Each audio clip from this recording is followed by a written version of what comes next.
hear myself through my headphones. Yes, man. Like, I feel real good about this right now. Pay attention, because you are now listening to Permission to Speak Freely. What's going on? We back, baby, with another episode. Hey, Permission to Speak Freely. You already know I'm Damon. Domo. You guys see Domo, right? You see Tisha. This is what we do, man. Hey, let's get to it, man. Let's get into it, man. We're going to start out by the weeks, man. How you guys' weeks was? Man, It was long. It was long in the legal world. I'm telling you. It was long and dark, actually. So, why you say dark? because we had 2 suicides, a car accident that resulted in a death. It was just long and dark. Yeah, you know you gotta be careful smiling when you're delivering the bad news. I know, but I just smile naturally though. Like I'm just a natural smiler. So even when things are like bad, I'll still like smile in the midst of it. Cause Yeah, what they call you on TikTok? What they say Psychopath. about you on TikTok? They said I'm a psychopath. Sociopath. Yeah, sociopath. That's what it was. A sociopath. I am not a sociopath. I just, I look better when I smile anyway. So Yeah, I'm alive and I'm grateful for it. So, but yeah. So, sometimes it could be like just that nervous smile. Like my wife, when she's just meeting somebody or saying something, she get like the nervous smile, the little nervous chuckle. Right. Yeah. Yep. That's me. I like smile and laugh, a little chuckle. Yeah. Yeah. Tisha ain't no psychopath, y'all. I'm really not. Leave Tisha alone. Yeah, man. I'm really not a psychopath. I'm just trying to live. I don't know. I was on duty. I'm on duty this week, right? So being on duty, I'm the regional duty officer, and a lot of you get like different reports from different things. So Annapolis is in our purview, man. And I used to be stationed down there, so I got like my heart is warm for like a lot of the things that happen down there. So one of the yard patrol craft down there, the 695, I heard it burned up. You know what I'm saying? And I got a lot of memories on that YP 695. So I want to shout out all my people. I think my man, Ant Gray was on the 695. So shout out to Ant, man. They finally took down old Betty, baby. You know what I'm saying? So I think the 695 might be out of commission, So, we always talk about like, our actual naval ships that get decommissioned and stuff. So, hey, shout out to YP 695, man. And somebody, hey, Kevin, give me an update on that. I called my guy Kevin when I heard about it. I'm like, yo, what happened to the 695, man? He's like, yeah, man, it burned up. We gonna figure it out today, man. And they had IRAD on board. Always happens when the inspector's on board, Damon. Hey, I already know. Yeah, man. So yeah, shout out 695. Well, unlike, Tisha week, I had a good week. I know she had a dark week. I had a pretty good week, man. It was my first week back to work, after my convalescent leave, man. And I was looking forward to getting some dirty looks when I got to work on Monday, because the first time seeing everybody, like everybody's back. Yeah. And knowing that I'm not going to be going back on shifts for 2 months, because I got that chit, that 2 months, so I'm kind of like just in the office. So I go in there and I tell the captain, and got the SCL and got everybody in there, and I'm be talking about it, 2 months. And I'm looking for them, you look for them dirty looks. Yeah. I didn't get them, bro. Yeah. They freaking act like they cared about me, man. Maybe they did. It's crazy, Maybe they bro. did. It was crazy, man. Like, it was crazy, but they act like they cared about me, man. And then my sleep machine came in, and I talked so much shit about this sleep machine, but we're gonna get into that a little later when it comes to, to do better. But I was talking crap about it. It came in. So, man, I'm having a pretty good week, man. I also got my scheduled, my physical therapy scheduled for next week. So I'm getting started, getting back. Your team won last week, right? Your team won? And my team won last week, which is a big deal, man, because matter of fact, we haven't even talked about this, man, at all. So real quick, for all them Cowboy fans out there, man, you guys played a good game, man, but you guys can watch us this week. Yeah. That's all I want to say, man. You guys can watch it this week, man. Yeah, but we playing Domo team. Actually playing my team, yeah. So playing Philly. Philly got a great team. But you know what? Hey, I think we got a great team too. I'm not going to talk too much shit about it right now. You want to wait till after? Next podcast, though, if we win. So I'll say this, right? I'll say this. I stopped watching football a while ago, right? I ain't watched football for a long time, right? And it was like of my own doing. Like I didn't want to watch football. Reason for it too, right? So I was going to start back watching football this season, right? And the game that so every game, like the team was winning. The Eagles, it's like undefeated. So I'm like, man, like when do I come back in? You know what I mean? And I think it was against like one of the teams that we lost to. That was like the game that I like started. So I'm like, all right, I'm just going to chill. I'm jinxing this team. I'm giving them bad luck if I watch the game, right? So I just follow it. Now I just follow it on a computer. And we did pretty well. So I hate this because I really want to watch the game, but I'm not. You got to watch this game. Bro. I'm not. I'm going to follow it. And, because you're telling me to watch the game, but I feel like when I watch the game, I get a team bad luck. So I'm not even going to watch it. Yeah. And hopefully I'll start at 0 next year because I do plan on watching football again next year, back to normal or whatever like that. So I'll start back at 0 and I should be good to go. So, but hey, good luck to the Eagles. If we go to Super Bowl, I'm watching Super Bowl. I mean, it is what it is. Good luck to all the teams this week. The last full football game I actually watched was the Eagles Super Bowl, the one that we won. It's the last full football game I watched. So, yeah. Nice, man. What's the deal with your detailer? So, man, so crazy shit happened also, man. I'm getting these emails, man, from my detailer, right? But the email ain't necessarily straight to me. It's straight to like all, the senior chiefs, telling us, hey, we giving some rewards and we giving these incentives to go back to sea early. Want you to cancel your shore duty and all that stuff and go back to sea. And so I had to call the detailer up because, I ain't want him to just like put my name in that pool. So we had an interesting conversation, man, about it. He asked me straight up. He said, hey, do you want to do it? And I never said no so fast, man. I'm like, nah. It's like, no, don't put my name. And he told me, he said, if I was you, man, I wouldn't worry about it too much because he sent it out like 200 or 300, people. And he said he only really need 9. So he said normally people volunteer real quick. Some people be on some short duties. They really trying to get out of it. Yeah, man. So he told me, but I want to add one more thing because it wasn't only the DC detailer hit me up. How about the special detailer hit me up with some RDC shit? Yeah, they trying to get people over there. Yeah, and I was like, but he emailed me, so I just didn't respond. I just didn't respond to it. Nah. Was that to you directly? Yeah, man. They trying to. Or was that? Yeah, that one was to me. It was from a warrant officer too. You know what I mean? And I just didn't respond to it, man. I probably should. Yeah. I probably should respond to it, a call about. But no. But that's crazy how you can go to shore duty and they don't even care, man. They're taking you straight to RDC if you say yes to it. You know what I mean? Yeah. I guess they need people bad. Yeah. Wait, Teach, I got a question for you. You remember what you did on Thursday? Work. But no. So you worked on. Yeah. So you worked. Oh, you just know you worked. I worked.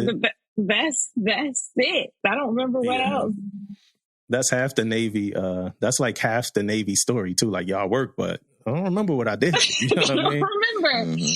So I remember what we did Thursday, right? So Thursday night, right? We did an episode, right? And I'm gonna be serious here because it's not like a joke.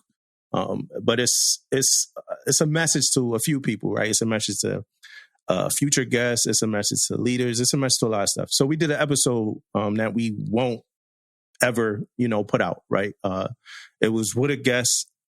And I want to say the reasons why we are not going to put it out. I just didn't think that it didn't have a beginning, middle, and end. It didn't have a structure. It didn't have a cause and effect. Like it was purposeless. Like it just, the episode didn't serve a purpose. I thought it would have served a purpose, right? The reason why I want to say that is because some of the things in the episode that like we talked about and some of the way that the episode could have went, it could have been like raw, right? It could have been some shit in this episode that like some leaders didn't want to hear. You know what I mean? But none of that's the reason why we didn't put this episode out, right? Because I want to say that as well to like leaders who might listen to our episodes. when we do episodes, especially with like junior sailors or people that were in the Navy, might have got kicked out, whatever reasons we we do the episode, some of the things they might hear, they might not want to hear. You know what I'm saying? Like, it's not always going to be things that like you want to hear. And I'm not here to argue with somebody about their experience either, or tell somebody they wrong, or like chief them out of the building and try to change their perspective or their perception on something that the Navy probably cooked up in their head for like 10 years. Right. So, and I don't think that it's value in that if we present in this podcast in that form. So that's not why, like, I don't want, like, especially to the person that we talk to, I don't want that person to think that that's why, that episode wasn't, is not going to come out. And I talked to him and he got a really good understanding of like that he wasn't, I don't want him to look how that episode would have had him look, especially with what he's trying to do. Yes. So to the audience, to the listeners, I know you might be used to getting the episodes on Saturdays, and that's the reason why you don't have you didn't get an episode on Saturdays, because we had one, but we're not going to do that to our platform, and we also not going to do that to that person, that human. He don't deserve to have that look. Yeah, most definitely, man. And it's always a message behind it, man. Like, if we bring anybody on the podcast or we talking to anybody, we are trying to get to a certain point, right? We are trying to put out a message, anytime. Cause we got young listeners, and it's a military podcast, right? So that's what we're trying to do. If you don't have that message, or it doesn't go that way, we kind of have to talk about it then. We're not going to like we put this stuff out and we doing it. We doing it for a reason, though, right? We doing it to help people. We doing it to people to learn from and all this different type of stuff. If that's not what the episode is going to be about, why are we putting it out, right? So that's kind of, and Permission to Speak Freely, that's what we trying to do, man. We're trying to put out good shit. Yeah, you can speak as free as you want. You know what I'm saying? But let's get to something, you know what I mean? Hey, before we go too far, I do want to shout out my guy, Mongo from Team Before Self. I got on one of his hats, you know what I'm saying? I'm always finding, he told me about it on a Thursday. I had the hat by Tuesday, man. I'm always finding a way to support. That's your guy, though? You said that's your guy? Man, Master Chief at my command. So every time you come on here and you say anything about one of your guys hook you up, and I say what? Can your guys They not hooking me up. You know what I mean? Like they not hooking me up. But why they always come? Now, I always say this, though. So they hear that. So why don't say, hey, man, hook your boy with this right here, man? Look, link me in. Look, I'll tell you something. I could kind of break a little secret here. One time I got on here, right, and I had something on, and I know that you hit the person up. It was like, yo, Dom was on the pod, and he had this on, and they was like, nah, he reached out to me. Yo, I'm reaching out. So this is what I'm doing. I'm reaching out to the people. But look, that's just who I am as a person, Damon. Like, it ain't you. You know what I mean? Like, I support people and what they endeavor to do. I feel you, bro. You know what I'm saying? Like, but see what? But you're right. You're right. I should probably reach out to more people. But if that ain't true, that ain't true. But if I see you in a world, you guys know I need some merch, man. Listen. Man. You like making your ribs, your briskets on, getting ready for the game. That's you. That ain't me. You know what I'm saying? Me, I'm the person that like support people I know. Like, that's just me. I'd rather buy a Team Before Self hat than a Balenciaga hat. You know what I mean? Like, that's just who I am as a person. You know what I'm saying? You make the best wings. Look, Damon. Look, man. You probably make the best wings, party wings, than anybody I know, man. I can't compete with that, dog. It's something it's a little something for everybody. Holla at your boy, man. Come on, people. It's a little something for everybody, man. Before we go too far, shout out to TikTok. We got our TikTok star in the building, our Tisha, man. Hey, even though they call me a sociopath, it's all good. It's all love. It's all love. I love it. And I love the acting with him too. It was dope. Yeah, I like that. Like, you jumping in and, how am I a sociopath? Like, please tell me. Diagnose me, please. Yeah. Listen, let me go talk to my VA rep. Yeah, it's crazy. I didn't know, when more than 20,000 people, consume whatever it is you put out, you just open to whatever they got to say.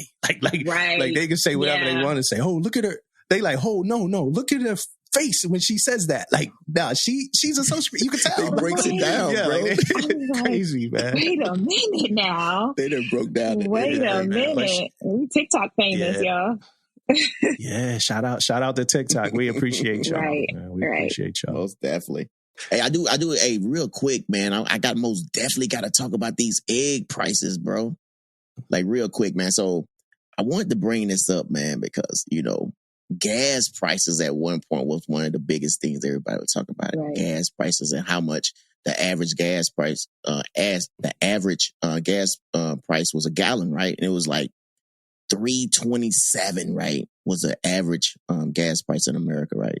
How about eggs for a carton is $3.30, bro? The average is $3.30 right now for a carton. That's in the United States, right? So some places it's more than that, right? Depending on where you California. At. But it's one little yeah, California. You already know that's crazy. But check this out. This is where I wanted to say this, man. In U.S. cities, for a dozen of eggs increased nearly 50% from November 2021. It was $1.72 a cart. November 2022 is $5.59 a carton on average. Mm-hmm. Bro, it's crazy, right? But it's a reason for it though, right? So the reason for it, it was consumers' demand for the eggs, and it was also an avian flu epidemic that was impacting the poultry industry is the blame. Yeah, remember when you had chicken wings? There's a reason for it. So. Right. Remember when you had chicken wings a couple years ago? All we had was thighs. I was about to say, then Wingstop was like, it's going to be the thigh stop. Yeah. Hey, but, so, I mean, there's a reason for it, guys. So don't be too upset about it. I was just thinking about this because somebody was telling me like, eggs like over $7 on what it was, right? And then somebody made this little video because it's always a little TikTok video about every little thing, right? And TikTok had this little grandma on there, man. The girl came over to have her keep the baby, and grandma sitting on the porch, man, and she didn't want to keep the baby. Mm-hmm. Old girl went up in the house, grabbed that carton of eggs, and she dropped one, bro. And the old grandma said, girl, you know how much them eggs cost? What you doing? She dropped another egg. Grandma said, hold up. She pulled out another egg. Grandma said, come on over here, baby. She ready to keep she ready to keep that baby down, bro. That's wow. How the eggs doing right now, man. Shout out to the chickens, though. Yeah, shout out to the chickens. Because chickens must have made a comeback. Right. Like a hot commodity. Bro. You know what I'm saying? It's a lot of work. A lot of work them chickens gotta do every day. Right. For real. I gotta. But before we get off this though, so we brought this up on some other episode, right? Tish, and we just it never came about or whatever, right? So this has been the most kind of like not putting shit out that we've done like in a while, right? But when Damon brought it up, I'm like, well, what kind of eggs? Because I pay a lot for my eggs anyway. You know what I mean? I get the free range. Damon's like, he's like, what you mean? Like, it's different types of eggs. I'm like, yo, Damon, like, hold up, man. Like, don't tell me you just getting regular eggs that wasn't on the farm. Like, my eggs, they farm raised. They from farm raised chickens. Eggs. They free range. Yeah, they bougie eggs. They got the bougie eggs. Like they had that whole bougie. What kind of eggs y'all be eating? Not like straight off the street eggs. Like straight off the street. Eggs from straight off the street chickens? Like, that's nasty. Like, that's nasty, yo. White carton? The cheapest eggs, bro. No, straight off the streets, right? No, strung up, killed, not treated right. Like the distressed chickens? Like, nah, man. They do taste different, though, for real. You should saw my face, though. Yeah, they taste different. Yeah, you should saw my face when Dumbo was he ain't understand. Yeah, different type of egg. I'm like, he ain't understand what I was saying. I'm like, yo, what kind of egg? Like, yo, it's really I ain't touch a street egg in about 7-8 years, man. You know what I'm saying? Right. Then you got the brown eggs. Yeah. So you just going over there just picking up the cheapest one and then just walking off. Man. I look at the eggs, man. Yeah. Yeah. I look at the ones that, the wit, the wit. That kind right there, man. Wick? Everybody get Wick. Yeah, Wick. Wick. What you talking about? The Wick ones. Wick. The government.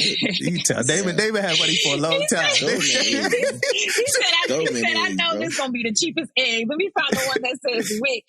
Yeah, man. No. Yeah. You had to upgrade your life. Everybody in my household eat eggs, bro. So, everybody eat eggs up in here, man. They go real fast. Yeah, but they not healthy. I mean, bro, they shit them out the same. No, they don't. That's the thing. That's why you on that CPAP. Right. That's exactly why. That's why you on that CPAP, dog. Yeah, you start getting free-range eggs, man. Yeah, man, you breathe better. You guys out of control, man. Y'all out of control, man. But look, he gonna start getting the bougie eggs. Like, you already paying a lot. Hey, bro, I'm finna look. And now you're going to have the bougie eggs. Like, you're going to have to increase your income. I'm gonna look the eggs up, man. I'm gonna have to look up the difference in these eggs, man. I'm gonna come back on here and I'm gonna have to get on you guys, man, because y'all getting me now, we need you to. We need you because you use and we got to get off eggs in a second. But I got one. Like, you use eggs to cook, right?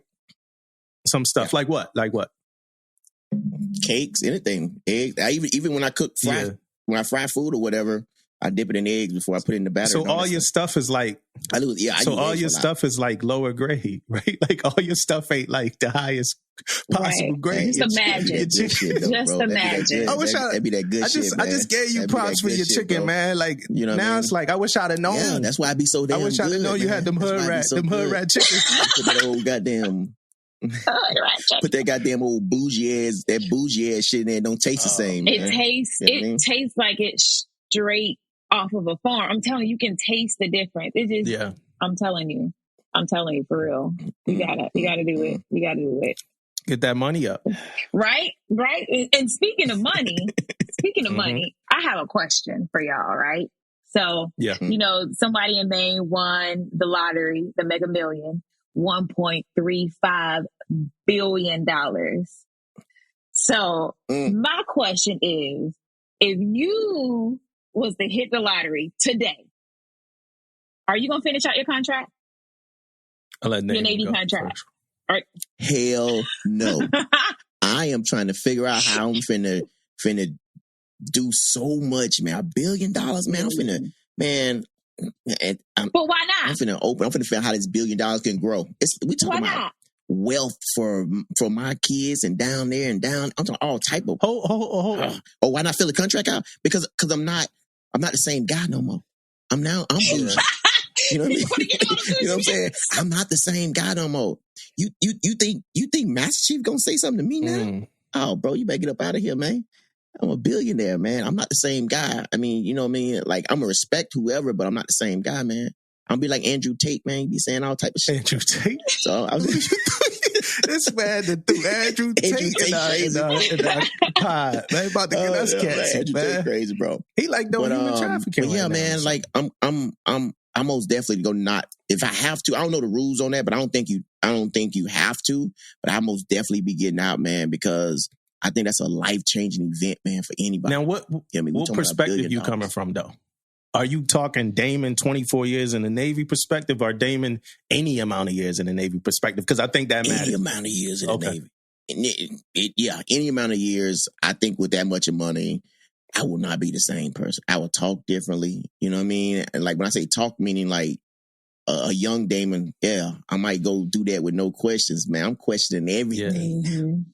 Everything. But why'd you join the Navy? Billionaire. Because I wasn't a billionaire.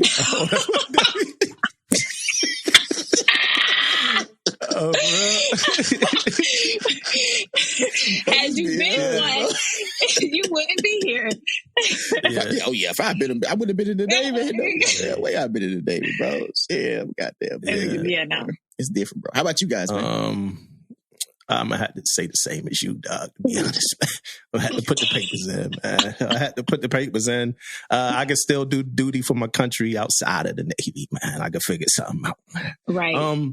Yeah, it ain't happening. I had to put the papers in. It's over. Because I remember when I got a job at Wendy's, man. When I was in the Navy, I got a job at Wendy's and I quit in 3 days. I talked about it on the pod, right? But I quit in 3 days because I mean, my life wasn't on the line, man. You know what I'm saying? Like I used to work at Wendy's before when that was my only job, and you know, I cared a lot. But when I had another job, another income, it wasn't like dire need. You know what I mean? So it's a lot of things, like Damon said, like, yo, I got $1.3 billion, you know, and it's probably 800 million or whatever it is. But I got, you know, after taxes and all that, but I got X amount of dollars, man. I'm not doing this uniform inspection. Like, I'm not. Yeah, right. Like, we not lying.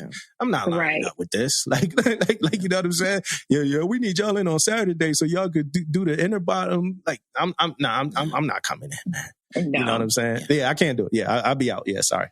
And then as I'm walking away from all this stuff that I'm not going to do, because I'm going to tell you I'm not going to do it, I'm going to have that little money gun. Right. You don't need that little money gun with me, bro? So as I'm walking away, I'm just going to be it ain't happening, man.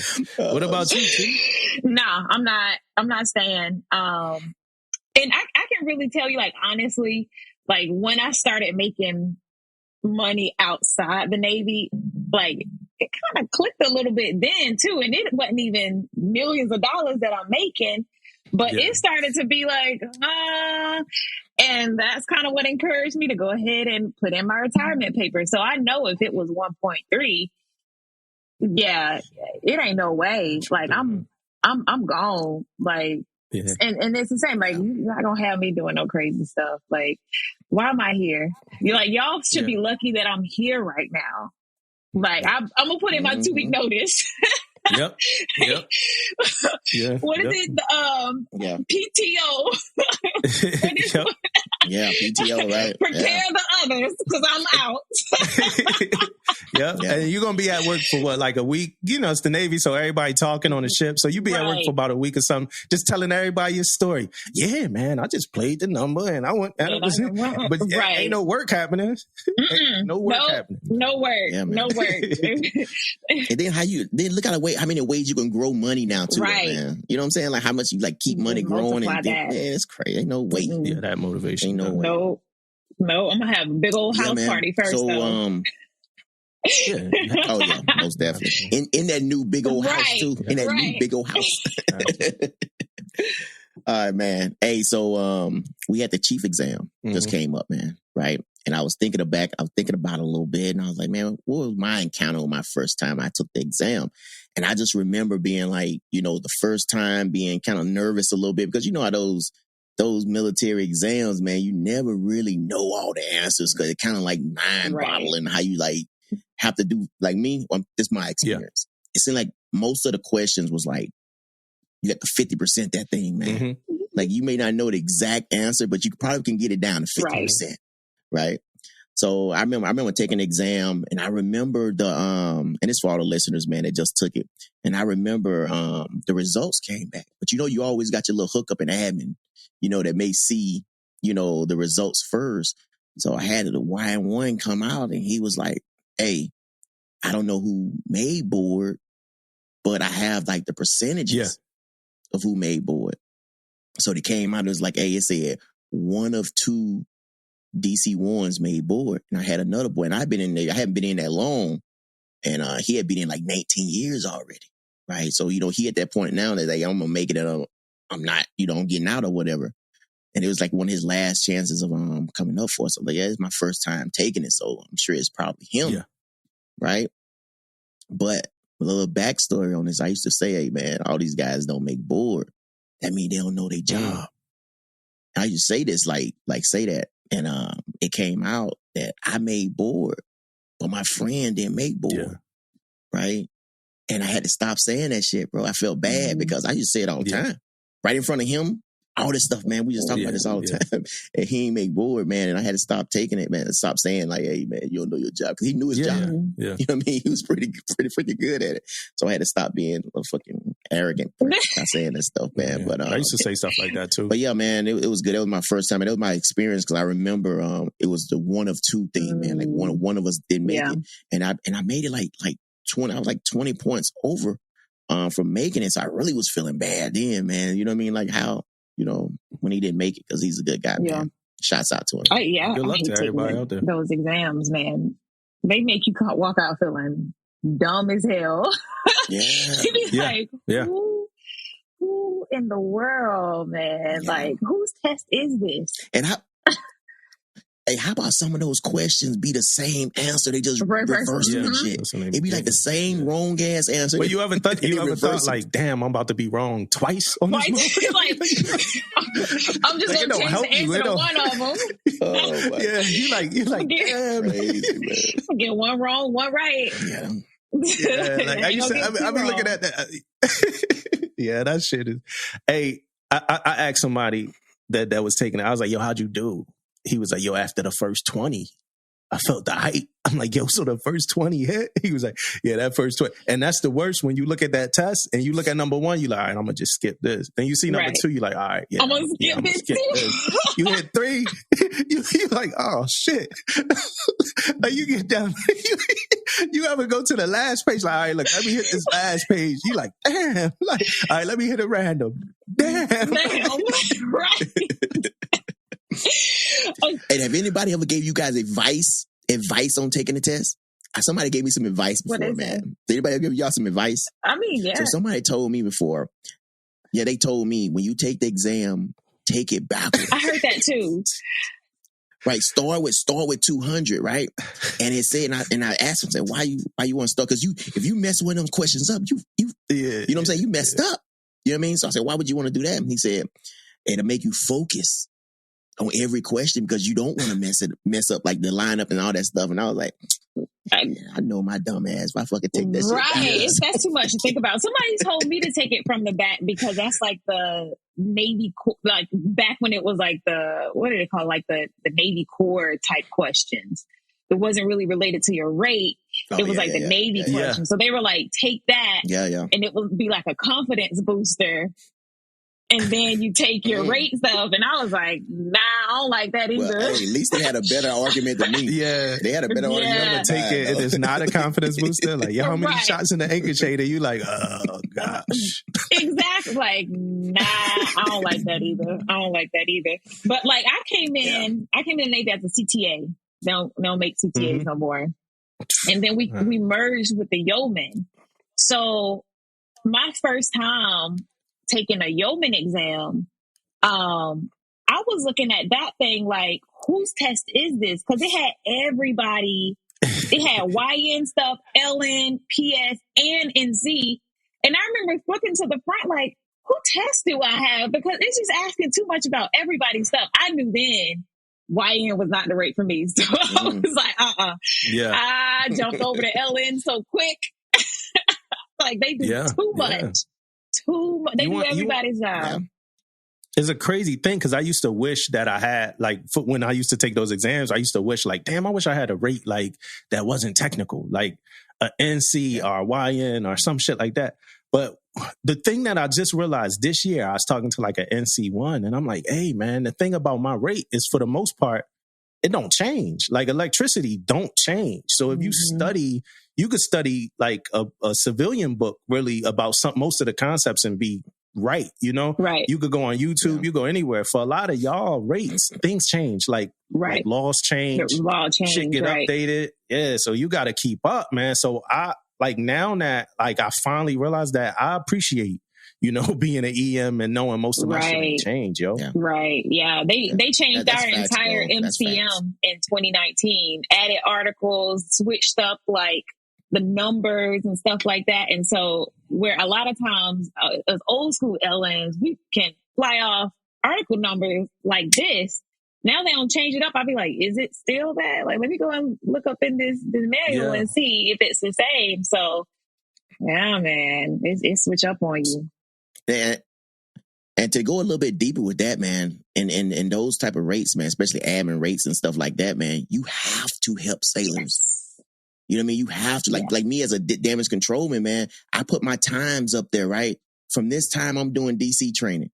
If they go outside that training, I can tell them come back tomorrow or come back another time. Yeah. You can tell them to come back, but you have to help those sailors, depending on the situation. Right. Yeah. You know what I mean? They can have some serious shit going on. You got to roll them on up in there and say, hey, okay, let's take care of this stuff. It could be money. It can be whatever the case may be. But you have to, like, help them out and trust and believe dealing with all different types of sailors, man. They all think the same. Right. Yeah. They're really not. And shout out to the admin community. You know what I'm saying? Because everybody else like to drop off like their correspondence lead chits and stuff on their way out the door, while admin is like still sitting there, and they expect you to have it for them the next day. Like, oh yeah, I'm just gonna drop off this lead chit. Go ahead and process this real quick. I'm out, backpack on. I'm on my way out the door. I'm gonna drop this off at admin on my way out. Like, admin be some of the hard working people. And the good ones, the good ones, the admin rate, man, they put a lot of hours in, man. They do a lot of hours. Like I ain't seen first classes and chiefs, man. They be up there because you try to let your little youngins go home. Like you guys, right. But I'm here to tell you, man. Like they know they got the answer to, you know, the admin officer or the captain or whatever on what's going on. And they had to put some hours in because they need that paperwork done. What chit you got? You got a chit en route? You got a chit en route right now, David? You trying to... bro, you see me knocking on the door? No, I got my chit for my extension. David got something en route. Yeah, he got something going on. Let me tell you this. Yeah, I do got something en route. I got my extension. My extension's in route right now. And the crazy part is that the teacher just said, because I turned it in one day, bro. The next day I was asking why. See, she right next to me. Yeah. I don't know why people do that. She just got it yesterday from the SCL. She just got it. Yeah, I don't know why got it people do yesterday that, from him. I already asked about it. I don't know why people, you know, and I guess because we do customer service in my rate as well.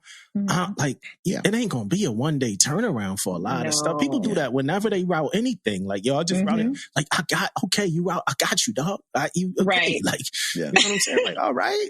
I'm not gonna miss you, man. Yeah. Right. You know, and then some of it be like last minute. Like since I've been standing in CMC, like it's been people routing like things last minute, like leave requests, like extended liberty requests. I'm like, yo, like you just hit this, like you want me to do something like with more efficiency than you did. Like, nah, man. You know what I'm saying? That's crazy. Most definitely. I got a phone call yesterday. Oh my bad. I got a phone call yesterday at like 16:10. Like, hey, can we get this expedited? I ain't even in the office. Right. I was like 16:10. I was like, how, like, when you need it back? They were like, today. Nah. On a Friday? Nah. That ain't happening. I ain't even in the office. Ain't nobody there. We go home. We out. Yeah, like have some respect. Like, damn, I just bit my lip. Fuck. Have some respect. You know what I'm saying? Yeah, I do got something to bring up though, something that happened this week as well. McPine.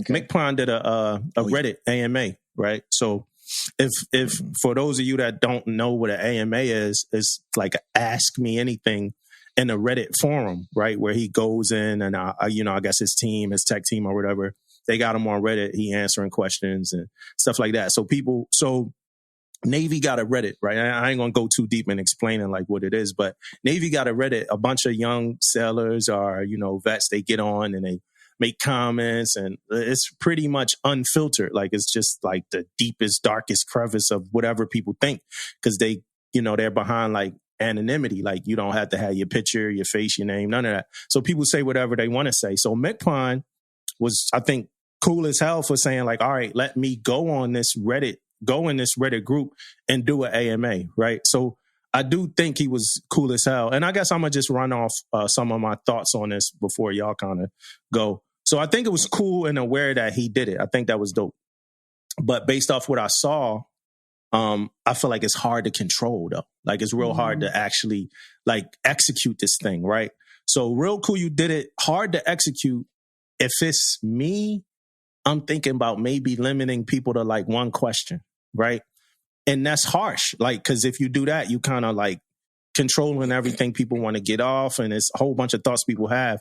But the thing is, if y'all looked at this Reddit or if anybody looked at this Reddit, some people are asking like it's diatribes.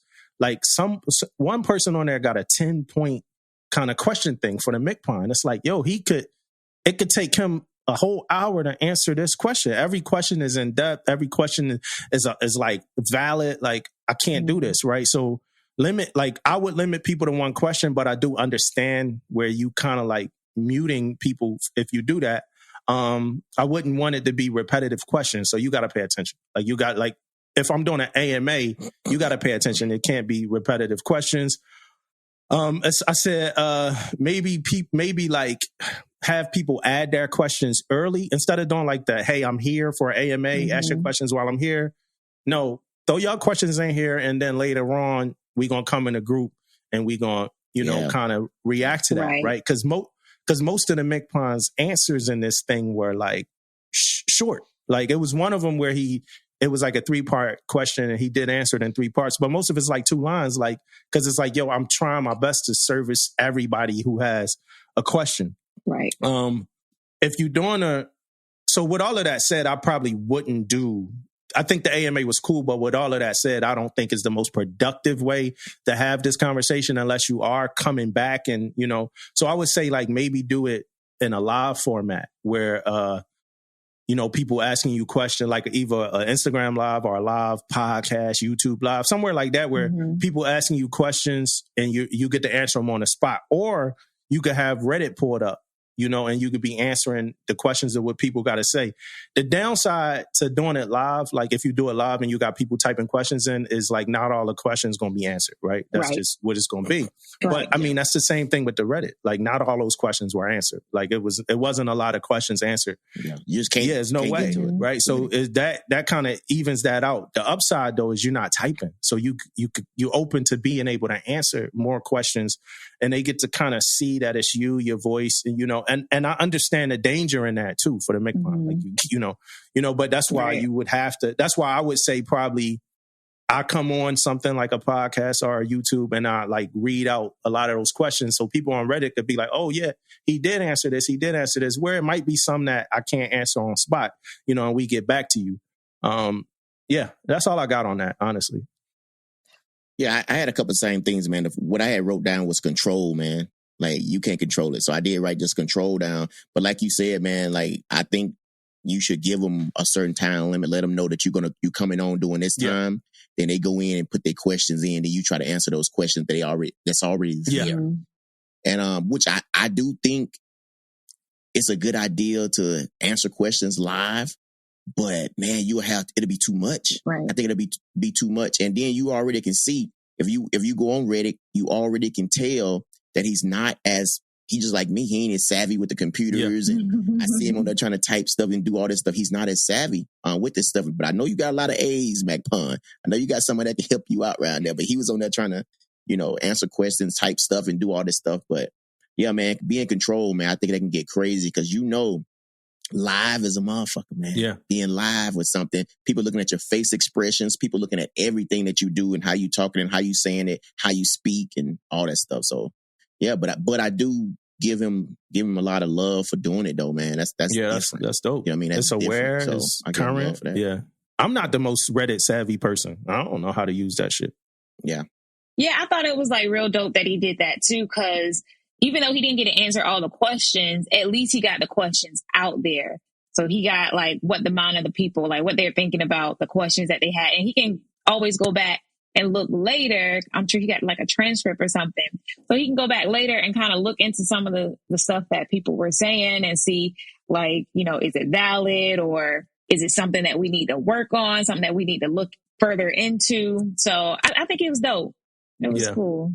Yeah, and he went into the Lions Den. Like he went to somewhere that you never know. There's some people out there that's waiting on him. So that's good stuff. They have rules and stuff, but he still went into the Lions Den. So the Lions Den is the Lions Den, whether you incorporate rules or not. It's the damn Lions Den. You know what I'm saying? Right. They don't care. You just don't answer the question. They don't care. Right. So. Right. Let me kind of talk about something real quick. On podcasts, a lot of times, people do a whole lot of talking on these podcasts and they say the wrong shit a lot of times. They say things that, they wish they could take back. And a lot of times you just let it live into the world and you never get a chance to, stand on what you said. You know what I mean? And so what I wanted to do and kind of introduce to what we do is, if we said something that was bogus or that might not have made too much sense in our last pods, we got to come back, man, and we got to stand on what we said, or we need to go ahead and recant. You know what I mean? So we either going to stand on what we said or we going to retreat right? We're gonna say something. We're gonna say something that we're gonna admit that we were wrong. You know what I mean? A lot of podcasts, they not that honest and transparent, so they don't ever come back. But we're gonna be honest and transparent.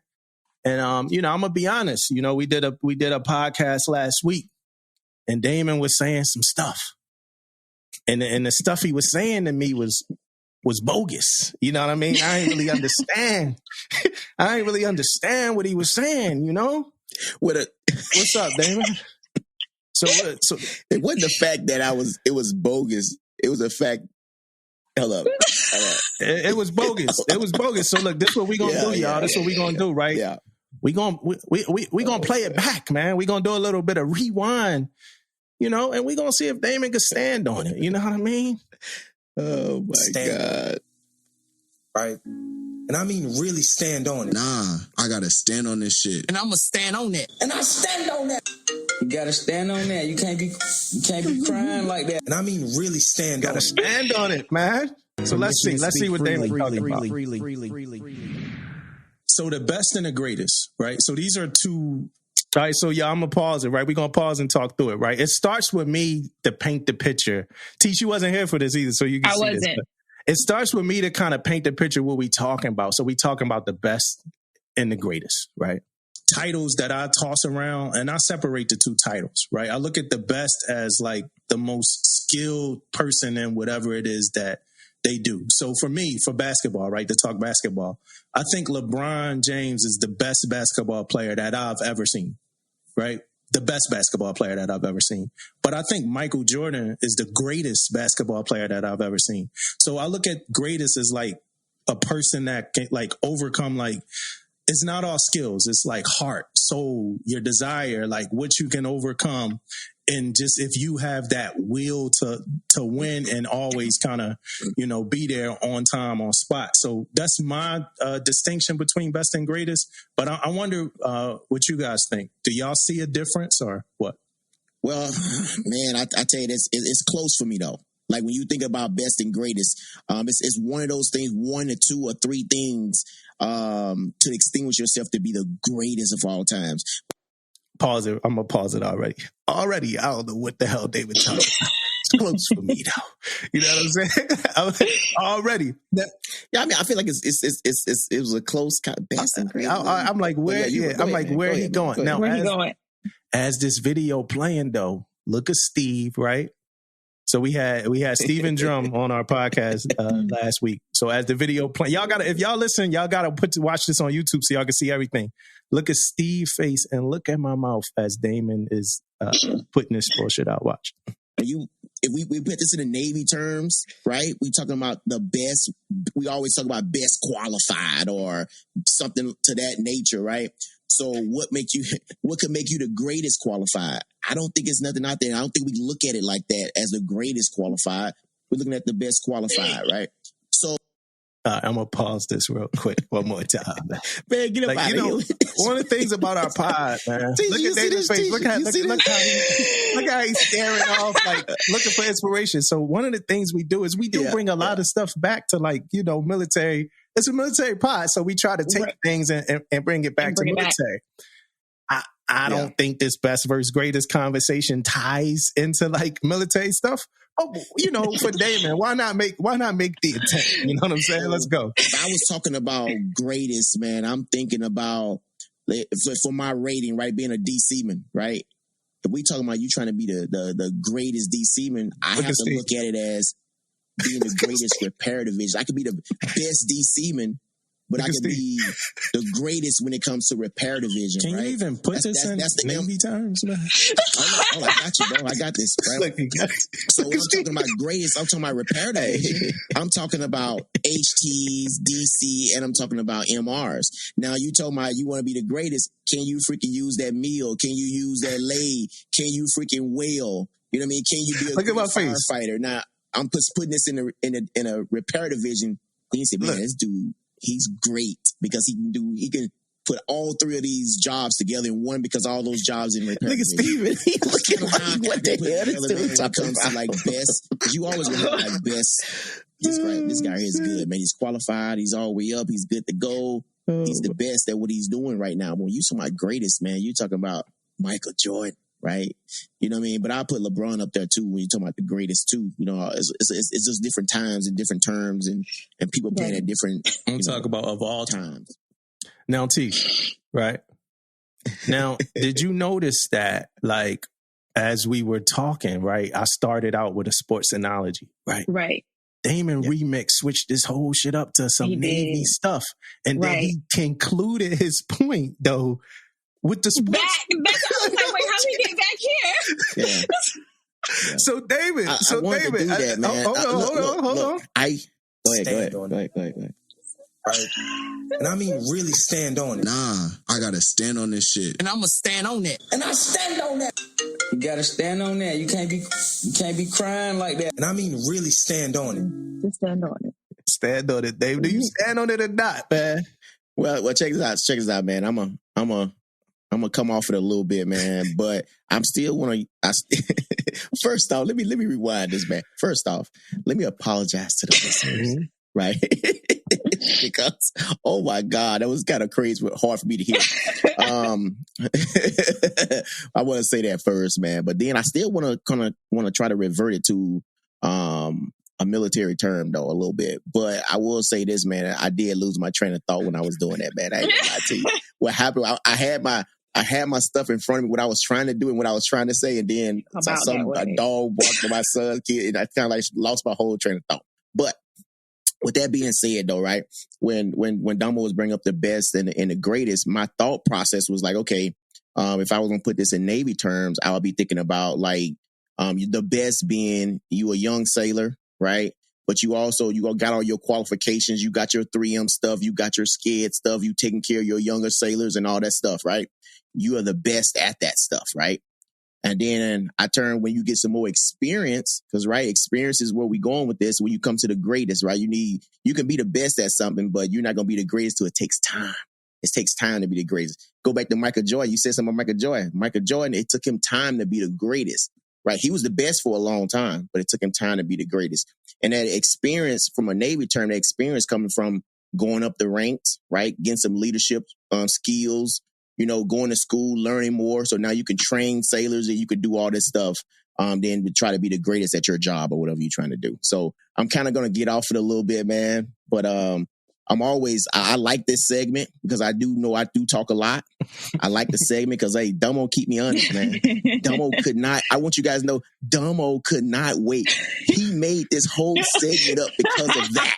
I think he came up with a whole segment because of what I said this. I just want you guys to know how he be coming at you, man. I just want you guys to know. Somebody got to be on Team Damon, man. I hope somebody out there on Team Damon. You got my mom, man, for sure.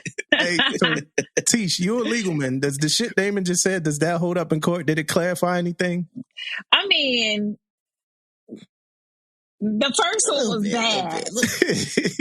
Yeah. I was trying to follow, and I needed a roadmap. I needed the bouncing ball at the bottom. Yeah. I was like, where are we going with this? But I owned it. But you did. You owned it, and you just came back, and you just like, hey, this is what I was trying to say. So we got you. That's how we started the pod, too. That's how we started the pod, yo. And I know I think Steve probably was like, what the hell did I sign up for? His face experience. Hey, if anybody want to know shit, though, like, if you really want to, like, laugh about this shit and whatever the case may be, I'm glad Dumbo brung it up, though.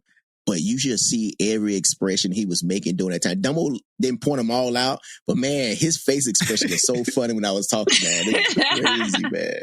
Crazy. Hey, now, I have something that I talked about, too, on our last pod that I wanted to talk about as well. It's not stand on that, but it's something I wanted to talk about. So we did a podcast with you a couple of weeks ago, Tisha. In that podcast, at some point in the podcast, I said something like, hey, I think, we got to call you a lady boss, right? And I didn't, I said it naturally, just natural flow. I've seen it. I've heard it before. It was a show called Girl Boss on Netflix and, things of that nature. So I never really knew it was a disrespectful connotation to that word. So I definitely, somebody, they text me, somebody I know and love text me and they ask me, they're like, hey, did anybody reach out to you about Lady Boss? And I'm like, nah, I got some messages about, it being a good episode and, stuff like that. People liked it.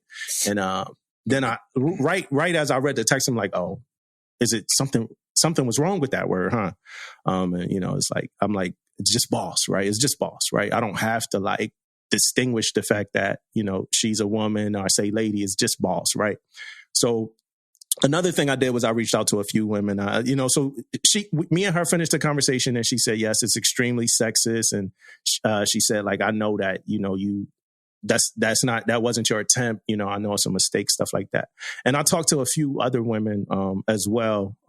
They didn't really share that, like that point of view, like her. But if she has that point of view, I know it's a lot of millions of women that has that same point of view. So I want to apologize to the women that have that point of view for being offensive. If I was offensive by saying I was offensive by saying lady boss. So I do apologize for that. But most importantly, I also want to apologize to you, Tish, for calling you a lady boss. So I'm sorry. I apologize. Well, thank you for that. But I'm kind of on the opposite side of that spectrum, actually. I like the fact that I'm recognized as a lady that's also a boss in her own lane, especially being in the military where it's so male dominant. I like to see, I think it's very important that we, representation matters. We talk about that, in the Black community all the time. And so with that, I like being, I want you to see me as a lady. I want you to see me as a Black lady, I want young sailors to see somebody that's, a chief, that's doing stuff outside of the Navy, that's Airbnb business savvy, and see somebody that they can relate to and be like, you know what, I'm going to go to her because I feel like she can understand me better than maybe like somebody else. So I didn't really take offense to it. Like, I kind of wear it as a badge. Like, yeah, that's me. And I like to be recognized, as that. So I'm kind of on the opposite end, not saying that, that's wrong or anything like that, but I'm confident in the fact that I'm a woman, I'm a lady, I'm a boss, I'm a mom, I'm Black, all that. I'm all that. Yeah. So, yeah, that's how I feel about it. But yeah. Yeah, thanks, you. I mean, hey, we respect everybody, man. Yeah. So you know what I mean. For that person to come on, thank you. You know what I mean, because it educated me on some things too. You know what I mean, educated like you got different perspectives. Right. A lot of people think differently and all that type of stuff. So I understand. Mm-hmm. I mean, we got it. Dumbo apologize and we gonna move on. But I most definitely want to shout out to the person who sent that to you, Dumbo, and brought it up and said something about it. You know what I mean? Because if one person's saying it, somebody else probably thinking the same thing. Right. So it's glad it's got addressed. You know what I mean? So it's out the way. Yeah, and I appreciate being somebody respected enough for them in their eyes, for them to say that too, instead of just being like, oh yeah, I'm done. Like, never listen. No, right. Let me hit them up. Let me let them know. Yeah. So I appreciate that. You got Damon Hill. I got pink all back here. See, what? Girl power. You see it right there. Girl power. Girl power. I said. All right, guys. Hey, it's been a hot minute since we did Hero of the Week. It seemed like a long time anyway. Right? So we're gonna do Hero of the Week on Michael Edwin Thornton, right? He was a Navy SEAL, right? So I'm gonna get right into it, guys, and read this citation. For conspicuous gallantry and intrepidity at the risk of life above and beyond the call of duty while participating in a daring operation against enemy forces. Petty Officer Thornton, as Assistant U.S. Navy Advisor, along with U.S. Navy Lieutenant, serving as Senior Advisor, accompanied a 3-man Vietnamese Navy SEAL patrol on intelligent gathering and prisoner capture operation against an enemy-occupied naval river base, launched from a Vietnamese Navy junk in a rubber boat, and patrol reached land and continuing on foot towards objectives when it suddenly came under heavy fire from a numerical superior force. The patrol called a naval gunfire support and then engaged the enemy in a fierce firefight, accounting for many enemy casualties before moving back to the waterline to prevent encirclement. Upon learning that the senior advisor had been hit by enemy fire and was believed to be dead, Petty Officer Thornton returned through a hail of fire to the lieutenant's last position, quickly disposed of 2 enemy soldiers about to overrun the position, and succeeded in removing a seriously wounded and unconscious senior naval advisor to the water edge. He then inflated the lieutenant's life jacket and towered and towed him seaward for approximately 2 hours until picked up by support craft. By his extraordinary courage and perseverance, Petty Officer Thornton was directly responsible for saving the life of his superior officer and enabling the safe extraction of all patrol members, thereby upholding the highest tradition in U.S. naval service. All right. First thing, right, I think about, well, one, we was doing this Hero of the Week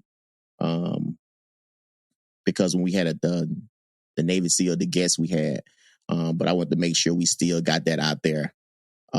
This guy, right, for one, we always talk about heroes and talk about the things they do, right? So first off, we're talking about a 3-man crew, right? You're talking about a 3-man crew. That's hard right there, right? Then they came under fire, right? With all that adversity, he still, right, took on fire, saved his senior advisor, got him to the shoreline, and got him safe. They thought he was dead, right? And he ended up saving the life. So well-deserved. And this is the reason why we get up here and we read these things every time we do a podcast. Yeah, I'm seeing that he's one of the most decorated SEALs of all time, too. They're saying that he is the most decorated SEAL of all time. It's Michael E. Thornton, who earned the Medal of Honor, Silver Star, 3 Bronze Stars, and 2 Purple Hearts, is widely regarded as being the most decorated SEAL of all time. That's a big deal, man. Yeah, it's a lot.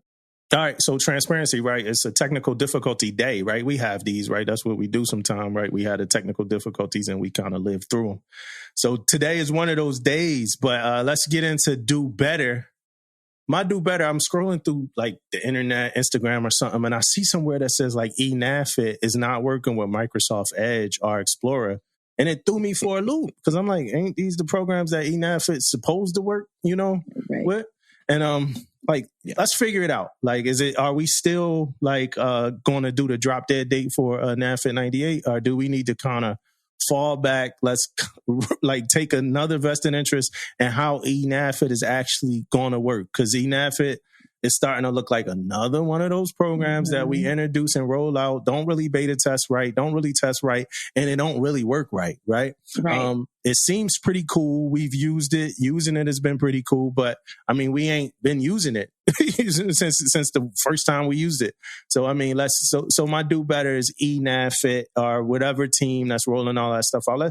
Let's get that stuff right. Let's get that stuff right, man, before we start trying to put drop dead dates on things we have learned to know and love, like NAVFIT 98 Alpha. You know what I'm saying? So that's a quick do better. Bro, just to add to it, just to add to it a little bit, man, this had to be tested. Ain't no way you can introduce this to the Navy like a year or two. You should have been trying to use this shit, man. Like, I even think they even started with other people first, like before they introduced it to the whole Navy. They said, let's test this on this group or whatever.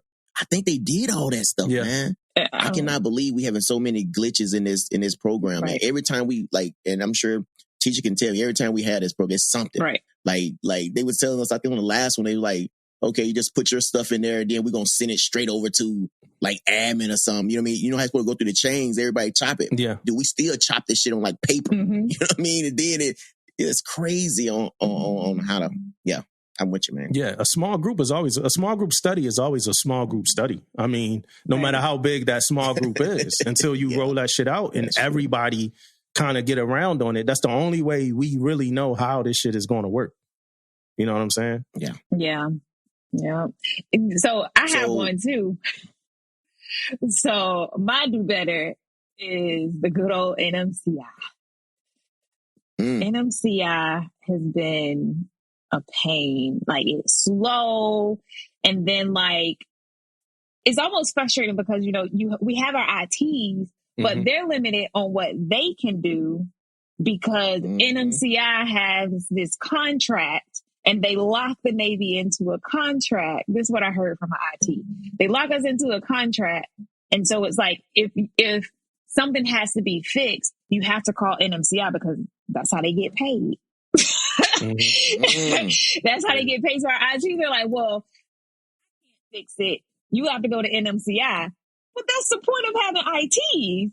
Yeah. So it's like, we shit on ITs too. Like, oh, they can't do nothing. Well, they can't do nothing because the Navy locked us into this contract with, a contractor that has a program that sucks. Yeah. So I feel like part of my retirement plan, I'm going to create a program that does something that we already do, that we already got a program for. It ain't got to work good.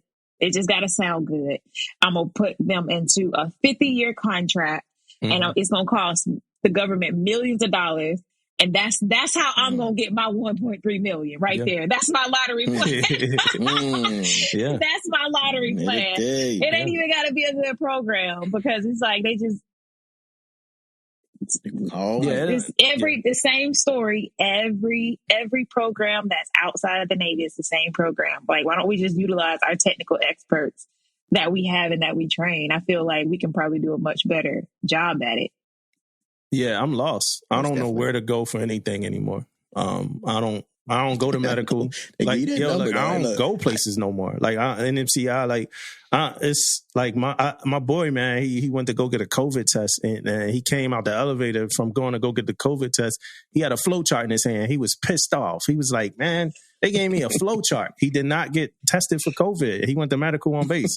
Like, you should be able to go to medical on base and get tested for COVID. Like, it should be that simple. Like, what is going on? How you feel? Right. What's your temperature? I don't get it. You know what I mean? How your body? NMCI. Everything is super. Like, we try to make everything easier. And I could say this. I don't know if it's because I'm older. Maybe a younger person got better experience than me. But everything seems much more difficult to me than the way it was before. Or on the ship. On the ship, you just go talk to IT.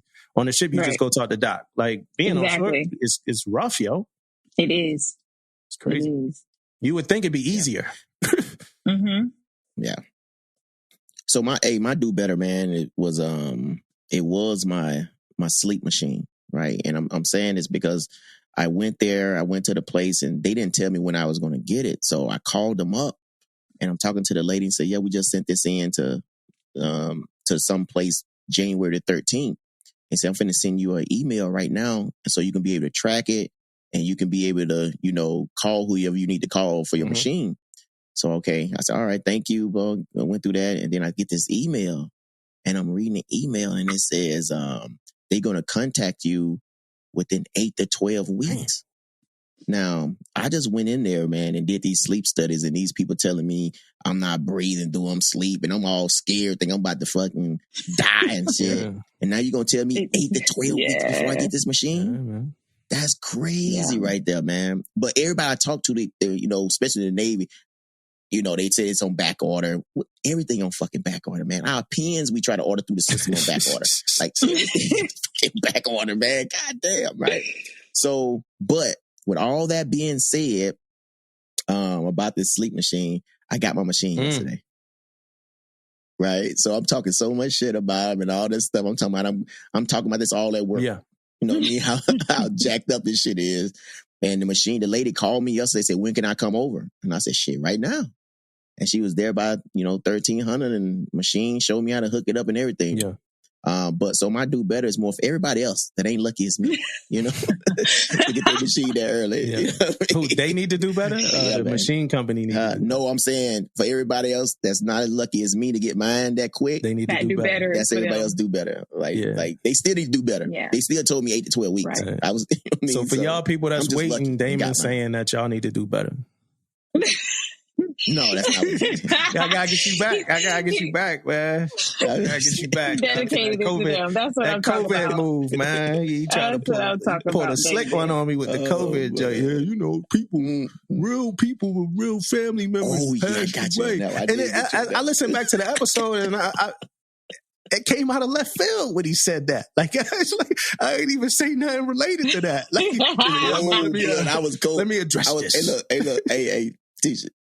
Real quick though, that's another one you should put on. You should let T see your face expression when I said that. I was there. Yeah, I was there. I remember. Oh, that was your episode. Yeah.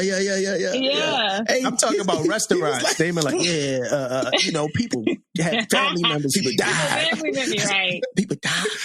Yep. All right, so I bet your mind like shit. I'm like, yo, why would he like? But so something happened, and I don't want to get too deep in it. So I'm gonna just ask a quick question, y'all.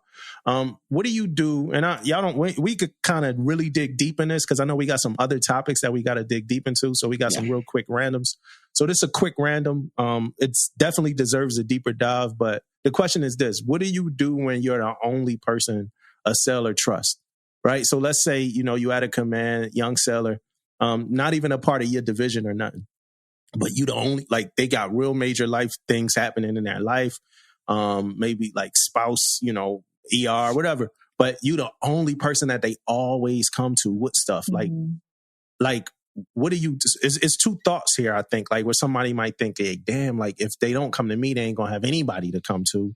Right. Or the thought might be like, hey, I need to kind of push these people into like, being able to talk to the people that they actually work with.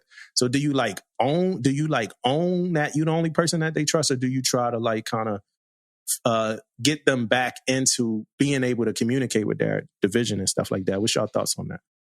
I would say I do a little bit of both because I want them to feel like they can come to me, but let's start weaning you in to be able to let me try to give you a voice and make you comfortable enough to where you can go and talk to the people who you need to talk to, because I can't talk for you. That's something that you're going to have to learn eventually.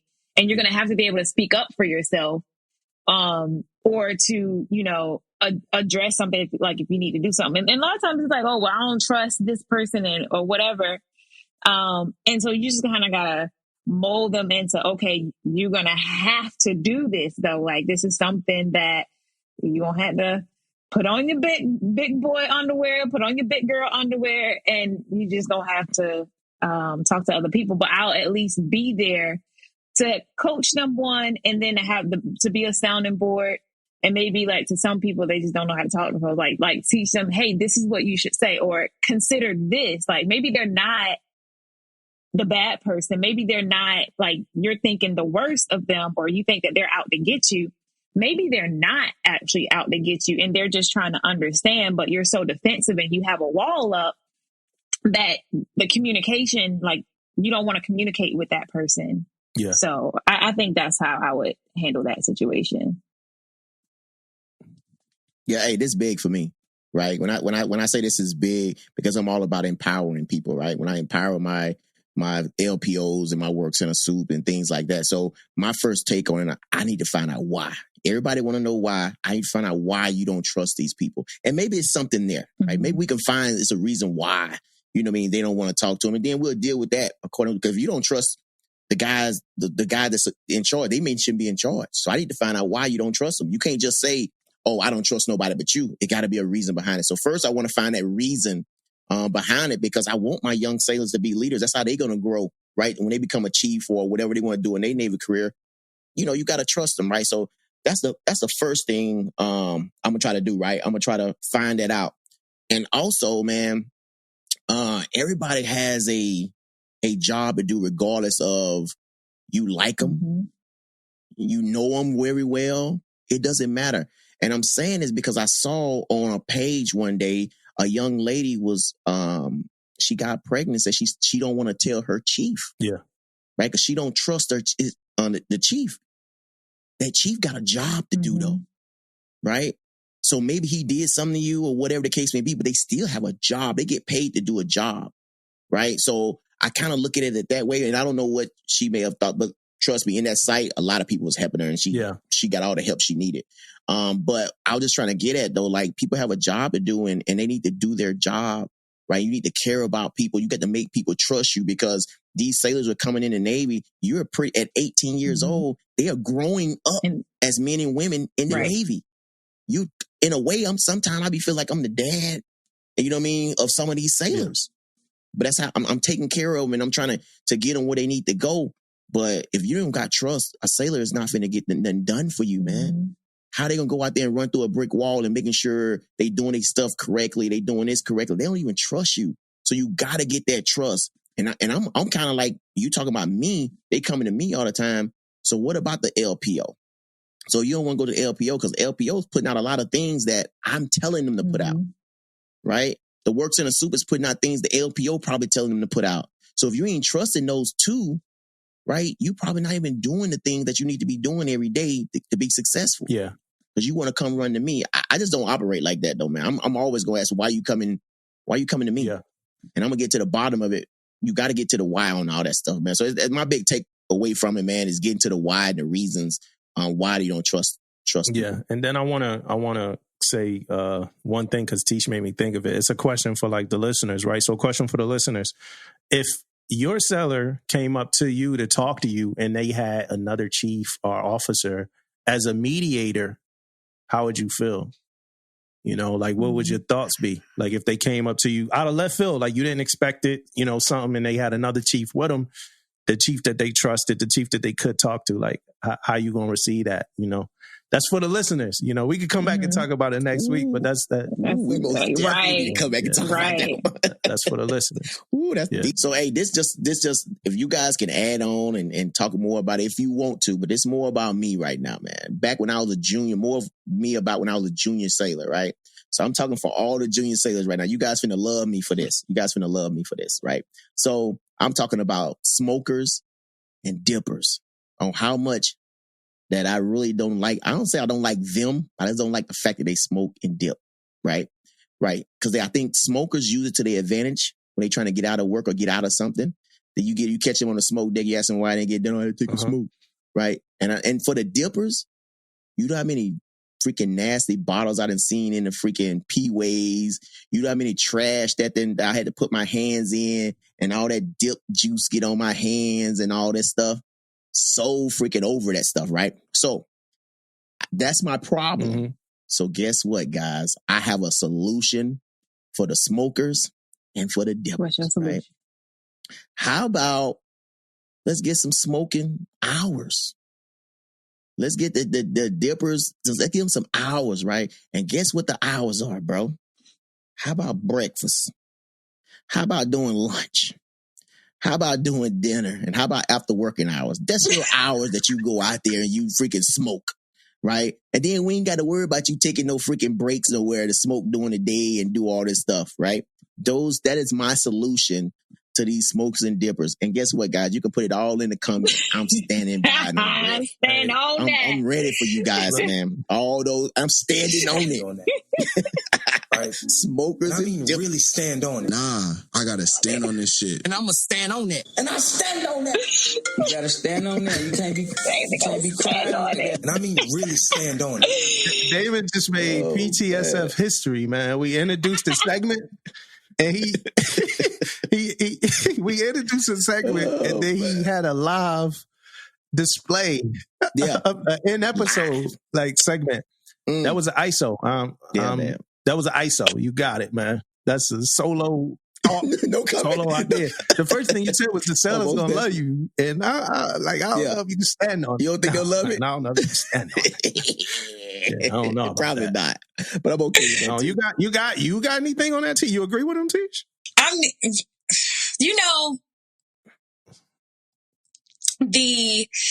When I need something done and they like, oh, he's out smoking, that is quite annoying. So I can feel where he's coming from. Luckily I'm in a rate where I don't really be dealing with no trash or nothing like that. I ain't never had to deal with that. You the rate, you your thing. Dumbo, you ain't never had to stick your hand in that trash, bro? I ain't never had that. We have people that come to our building and they take our trash for us. Yeah, I can't lie. I did smoke break. How about it fall on the deck, it spills over or something, you see all this nads and shit in there, you got to put back in the clean. Man, I used to be pissed, bro. I said I did. I had to clean the smoke break about one time or something before. And, you know, usually electricians find something to fix. Like, that's what we do, man. It's something to fix, man. You know, it's always something to fix. Always a light bulb to change. Oh, man. Always something to fix. Oh, so I came across a story, right? And another real quick one. This guy, Indian guy, right? Guy from India. Indian man reportedly brought his dead wife back to life after spending nearly $3,000 to make it happen. So 65-year-old, and he lost his wife during COVID. But before her death, she told him in the event she passed, she would like him to create a silicone model of herself to keep him company, right? And it says, he dressed her in her favorite clothes and sit her in her favorite spot on the couch in his living room, right? So it's not her, it's a silicone model of her. It says his late wife got the idea from statues she saw displayed at museums. And my thought process is this. My question is this, right? Well, first off, life is life, death is death. It is what it is. I'm not somebody that knocks how you mourn, a person. I'll personally say I don't think that I could do that. You know what I'm saying? And I don't think my wife would want me to do that. His wife actually asked him to do it. And he carried on with that. So I got two questions. My first question is, can y'all do that? And my second question is, how would that work if you started dating somebody else? He old. Yeah. So you said he's 65. So maybe he's just like, well, I probably ain't gonna be kicking it with nobody else. Like, I don't think anybody else gonna want to kick it with him if you got a dog sitting on the living room couch like really that. Stand on it. I gotta stand on this shit. And I'm gonna stand on that. And I stand on that. Get a dumbo. I'm saying, like, 65, at 65, you back out in the street. 65 is a new 45. 65 a new 40. He back outside. I'm back outside. You back outside. But maybe he don't want to be back outside, though. Maybe he's like, this it. Maybe this is it for him. And, like, I don't know if I would ever ask somebody to do that.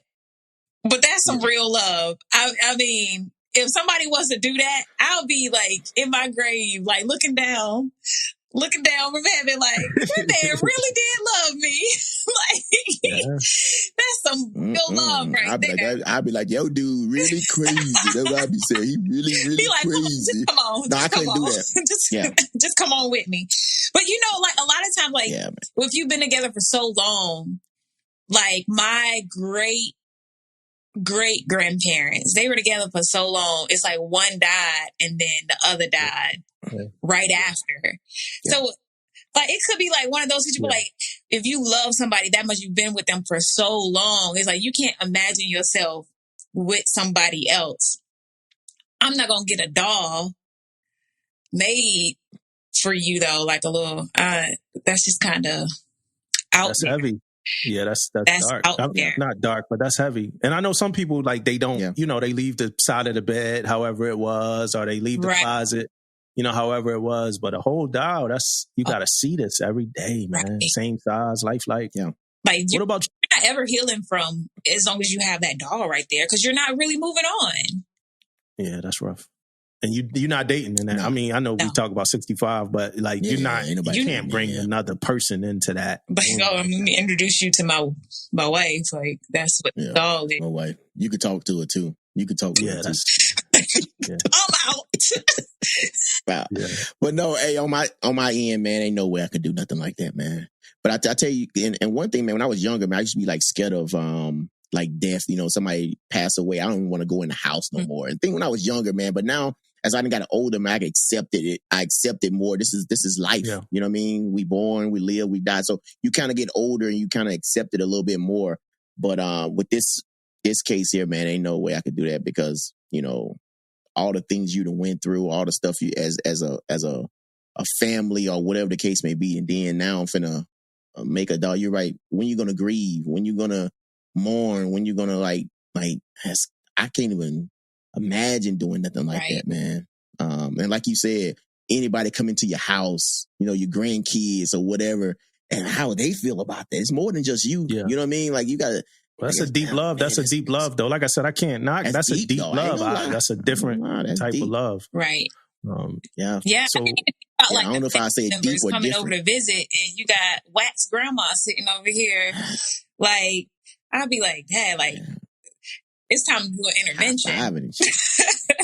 Yeah. It's time to do an intervention. Yeah, like you might need to go to therapy. Yeah, it's rough, and then like maintenance, and depending on how much like eventually you got to clean. It's a lot of stuff. Like we could get off that though, but it's a lot when it comes to that. Quick question: y'all ever see somebody leaving a ship, like no matter what time they leaving a ship, and just be like, "Yo, must be nice." Y'all ever did that to somebody? Did they get upset? They try to start explaining it, like every time, too, bro. No, I gotta go, do something for my dog. I gotta go get a tire. I gotta go do it. Something gotta do. But I don't care what you gotta do, man. I'm just messing with you. Must be nice. That's crazy, bro. It happens all the time. Till it's like 2,200. And I know I used to be on that quarter deck. I said till it's like 2,200, and they're like, "Yeah, fuck you, man." Yeah. Right. Yo, must be nice, dog.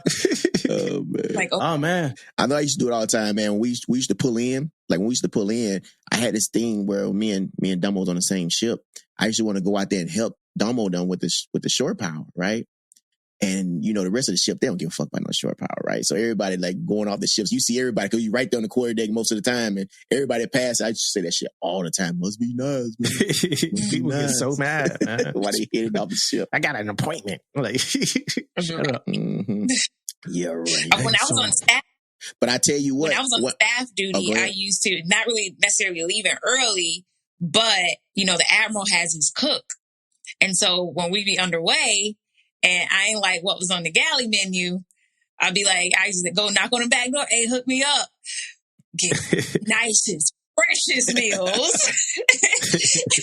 And then the people be like, man, it must be nice to be on staff. It is. It definitely is. Yeah. I tell you another thing though, me being like at TMIT, like time I go on the ships, we get on the way and we pull back in. I ain't gotta wait on nobody. Right? We are right there. I'm talking time that brow hits the quarter deck, we are standing right there to walk off. Right? And then you kind of like, you've been on the way with him for like 2 days, so you know the DCC, his division, you know all the engineers, and they be up there. Man, I wish I was TMIT. Must be nice. Yeah, bro. See ya. I'm out of here. Yeah. Well, let's talk about some stuff that's not too nice. Yeah, man. Let's get into it. Yeah. So 3 active duty Marines charged in the January 6 riots. Did y'all read up on that? See anything on that? I read a little bit about it, man. And we all know about the riot thing and what happened and all that stuff. But you know what? This here took me back a little bit, man. And the reason why the whole case and how it went out, it came out. The dude said he was ready for Civil War II. Yeah, that's what took me back. Like he said he was ready for Civil War II. Like, what does that mean? Like, what would you guys? Well, he said he's waiting for Civil War II. Yeah. He went there waiting for Civil War II. Yes. Right? Okay, I'm getting it right. Okay. But yeah, man, like, that's crazy, though, for you to even say that, though. You know what I mean? For you to even say that is crazy to me, man. So that's kind of what I took out of it, man, because a lot of people went up there. You know what I mean? I don't know why. I don't know what they was thinking and how they was thinking or whatever. But if you was there, they got you, man. You on camera. They look through all that stuff to make sure they got everybody. It may take a long time for them to filter through all this stuff, but eventually, if you was there, they was going to get you, man. But for these guys right here, the biggest thing I took out of it, man, was the fact that guy said he was waiting on Civil War II. Yeah. You know what I mean? Like, good gracious. That's the biggest thing you took out of it? Well, I mean, I say it's the biggest because we went through this stuff is happening. Yeah. I mean, most of this stuff is already like done. So that's what I mean, the biggest thing out of this article. We know about the Capitol thing and all that stuff. I kind of understand all that. It didn't kind of like happen or whatever. I'm talking about just these three individual guys right here was there. And the guy said what he was waiting on. I kind of like, that's crazy. I'm just surprised that like, you got military people doing this. Yeah. It's like, really? Yeah. Like, You that surprised about that though? I mean, kind of, because I see the worst in our military, but it's just surprising that like even if you went to go demonstrate, you went that far though as to like be a part of something that was so violent. Like at some point, like even if you went there, just to exercise your freedom of speech, when it started getting crazy, I'm like, let me back up I'm out of here. But to just continue on and I guess he thought, I'm in my civilian clothes. I ain't gonna get caught. But that wasn't the case. He thought he was gonna do it undercover. Yeah, and like these terms like boogaloo and so boogaloo is an anti-government pro-gun extremist movement. These things I never even heard of, man. Right. So these people are like learning, like they like doing more research, learning and developing in these like tactics and like preparing for, like Damon was saying too, but they're getting prepared to go and do these things. It ain't like it just was like fly by night. Like it's like homework. Right. Like you doing homework to do this. But the biggest thing for me, just like you, Tish, is that it's active duty. You know what I'm saying? Like we supposed to be like some of us have been reluctant about going out and standing somewhere on the front lines for something that got nothing to do with like civil rights or election or government, like just anything regular. Like, like it's been times we were told, we couldn't, we can't demonstrate in uniform and things like that. Some of us been just kind of like, yo, what can we say? What can't we say to go out there and kind of already know what some of this plan was. And then, like you said, even if you didn't already know, when shit start going down, you're not like, all right, let's kind of get up out of here. Right. To kind of follow through, to go in there and do everything that they did in there. It's to me, that's crazy, man. Mm-hmm. That's sick, man. And I know like we working side by side with, these people, man. You know what I'm saying? Like we working side by side. And this in DC, I'm assuming some of these dudes might have been on base in DC. Right. So some of that stuff to me is just, you got the one dude is like a Nazi sympathizer. And, it's just, I mean, we seeing that play out right now and nobody's okay with, that type of stuff, man. And they work in intelligence. Yeah. Right. And then they're NSA, right? Like under the NSA, too. All that. Right. But hey, with the fact that you guys saying active duty, man, look, I have deleted people off my page with saying crazy shit, man. So I'm more not as surprised that they are active duty. I'm more surprised, like you guys said, though, they went through, went through with it, was in there and all that type of stuff. But for people like talking and saying some outlandish shit, though, man, I've seen it on some people's pages, though, man. Right. Yeah. You really get, when stuff like this happens, you really get to see like people's true motives and their thought process, because they get loud when it's something like this that's happening, even like stuff that's going on, like conversations in the office. Something going on the news and it's like a big thing. And then they start kind of like vocalizing their opinion and everybody looking at them like, yo, you for real? I'm gonna have to watch you like for real. But like situations like this that happen, like we really get to see like who we serving beside, and some of it can be real scary to see like what people think and how people feel about certain things, especially like when we had like the like all of the, what was the I forgot his name. I'm drawing a blank right now, but George Floyd, yeah. And people start giving their opinions and making comments. Like I've read a couple cases on stuff like that, and it's just like they really like that insensitive to where they would say something like that, and in front of their shipmates, other black people. Like you just really don't care. Like you just getting real bold. And over the past couple of years, it seems like people are getting real bold. Yeah. Judges, all types of, it's just been crazy, But yeah, man, we got the I don't know if it's for the military parental leave program, right? So I'm sure you guys already heard about it. I don't know if I want to get and read the whole NAV admin, but effective 27 December 2022, they implemented a 12 weeks of non-chargeable leave for all active component members, reserve component members who perform full-time active duties for longer than 12 consecutive months. The members performing duties under a call or order to active service for more than 12 consecutive months in the event of a live birth, 12 weeks of non-chargeable leave is authorized for a birth parent and non-birth parent For the birth parent, the 12 weeks is additional to convalescent leave authorized by a medical provider and approved by the member's commanding officer. So yeah, man, I think this is a win, right, for the what is that, how they say it? The birth parent or non-birth parent. Non-birth parent. Yeah, so I think it's a win, man. And I also look at like we trying to get everybody introduced, get everybody used to the baby, used to the parents, both parents, right? Not just one parent, both parents. So I mean, I think this is a win for everybody. And then you don't have to take it consecutive. You can kind of, the commanding officer, I guess you guys can kind of work it out some type of way on when they can take it. They got to take it within that year of the birth. So I think it's a win. That's dope.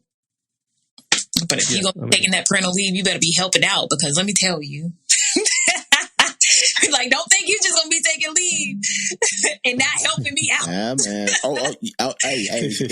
Hey, but you know, it can get crazy, though. We talking about, you got deployment coming up, or you want to take this leave during this deployment, or you trying to, or something that's coming up that's kind of heavy, and you trying to take leave during that time. So you got to most definitely, as a leader, make sure you putting that out. Say, hey, you can take leave, but these are not the times that are a good time for you to take leave. You know what I mean? So, but I think I love that though. I love that they did this, because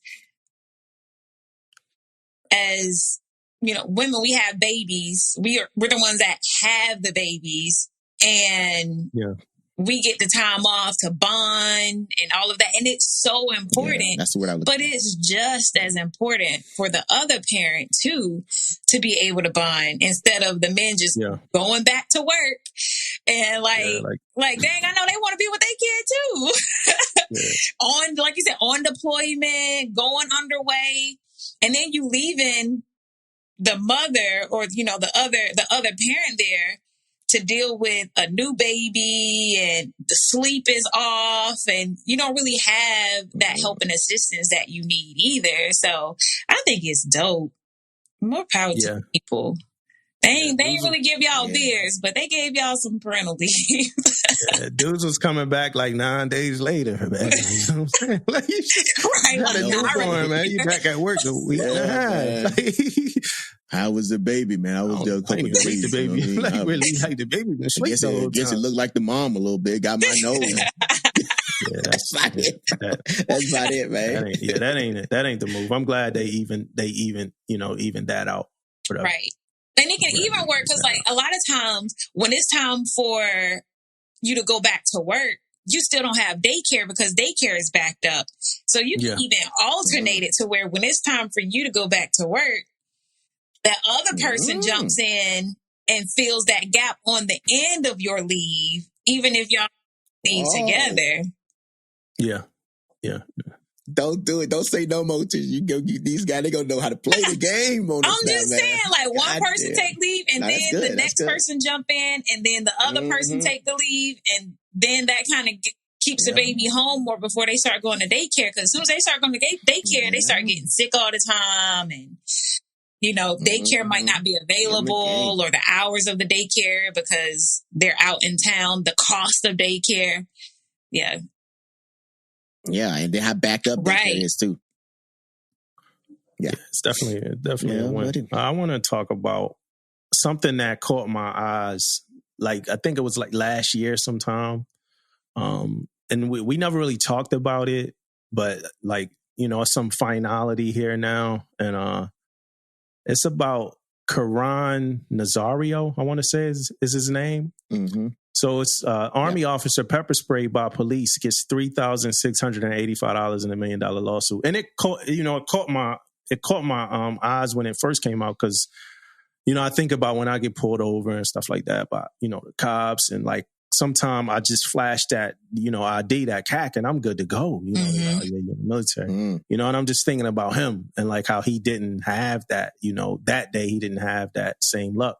So it says a black soldier in uniform who was pepper sprayed in his car by Virginia police officers during a traffic stop has been awarded less than $4,000 in $1 million lawsuit against the two officers.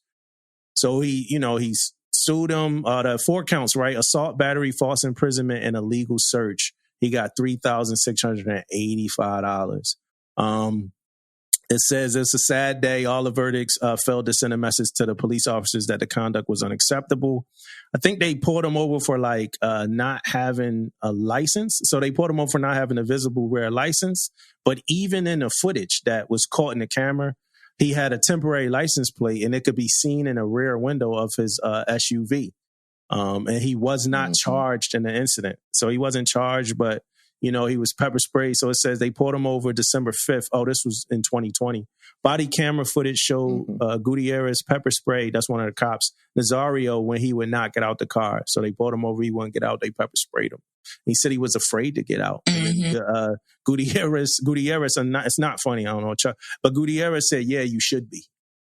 You know what I'm saying? That shit is crazy, man. Yeah.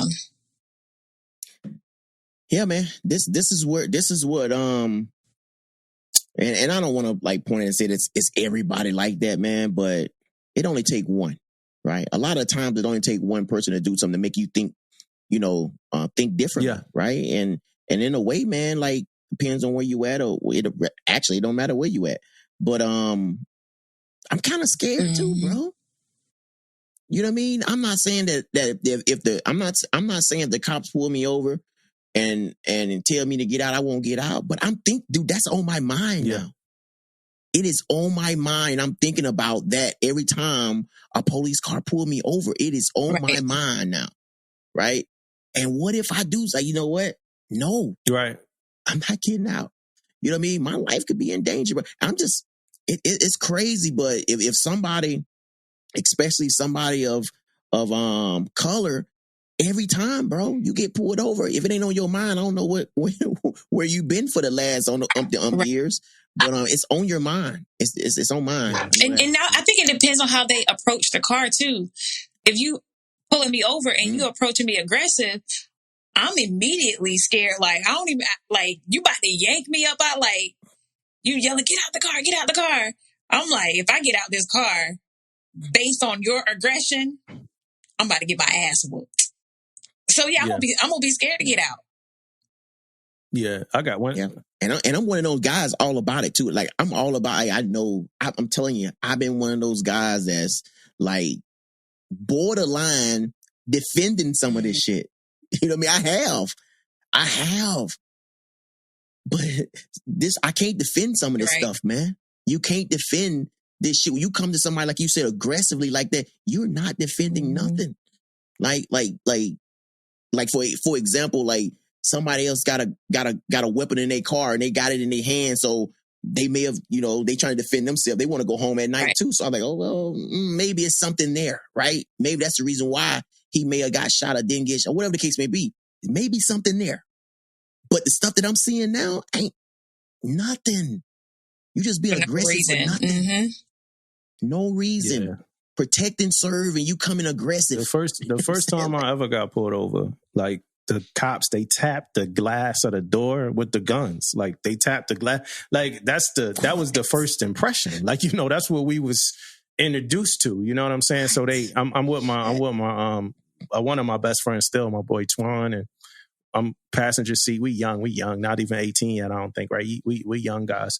Maybe 18, who knows? But the cops, they pull us over. And for the sake of the next conversation we're about to have, these were black cops, right? I'm going to say that race, so these 2 or 3 black cops, they pull us over.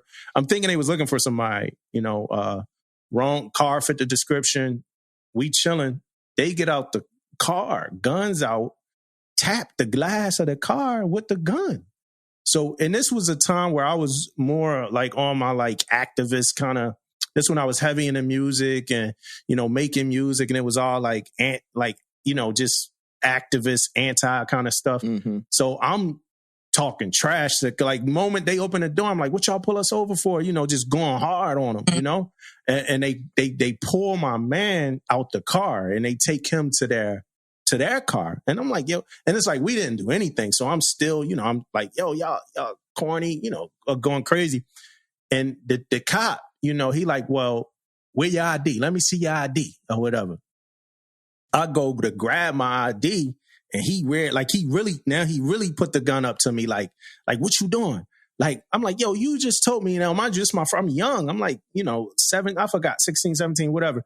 I went to high school. I got skipped. So my friends was a little older than me. So I probably was a little younger than them, right? When they were driving, right? I'm trying to be precise, but he put the gun to me and I go to grab my ID, and he, that's when I learned that before you do anything, you supposed to tell him like, yo, I'm reaching for my ID now, because he said, get your license. So I go grab. He's like, yo, don't you ever reach. I'm like, yo. And then we arguing. I'm like, what you got? My guy pulled, like, why he in the back? Like, what y'all doing? What y'all doing?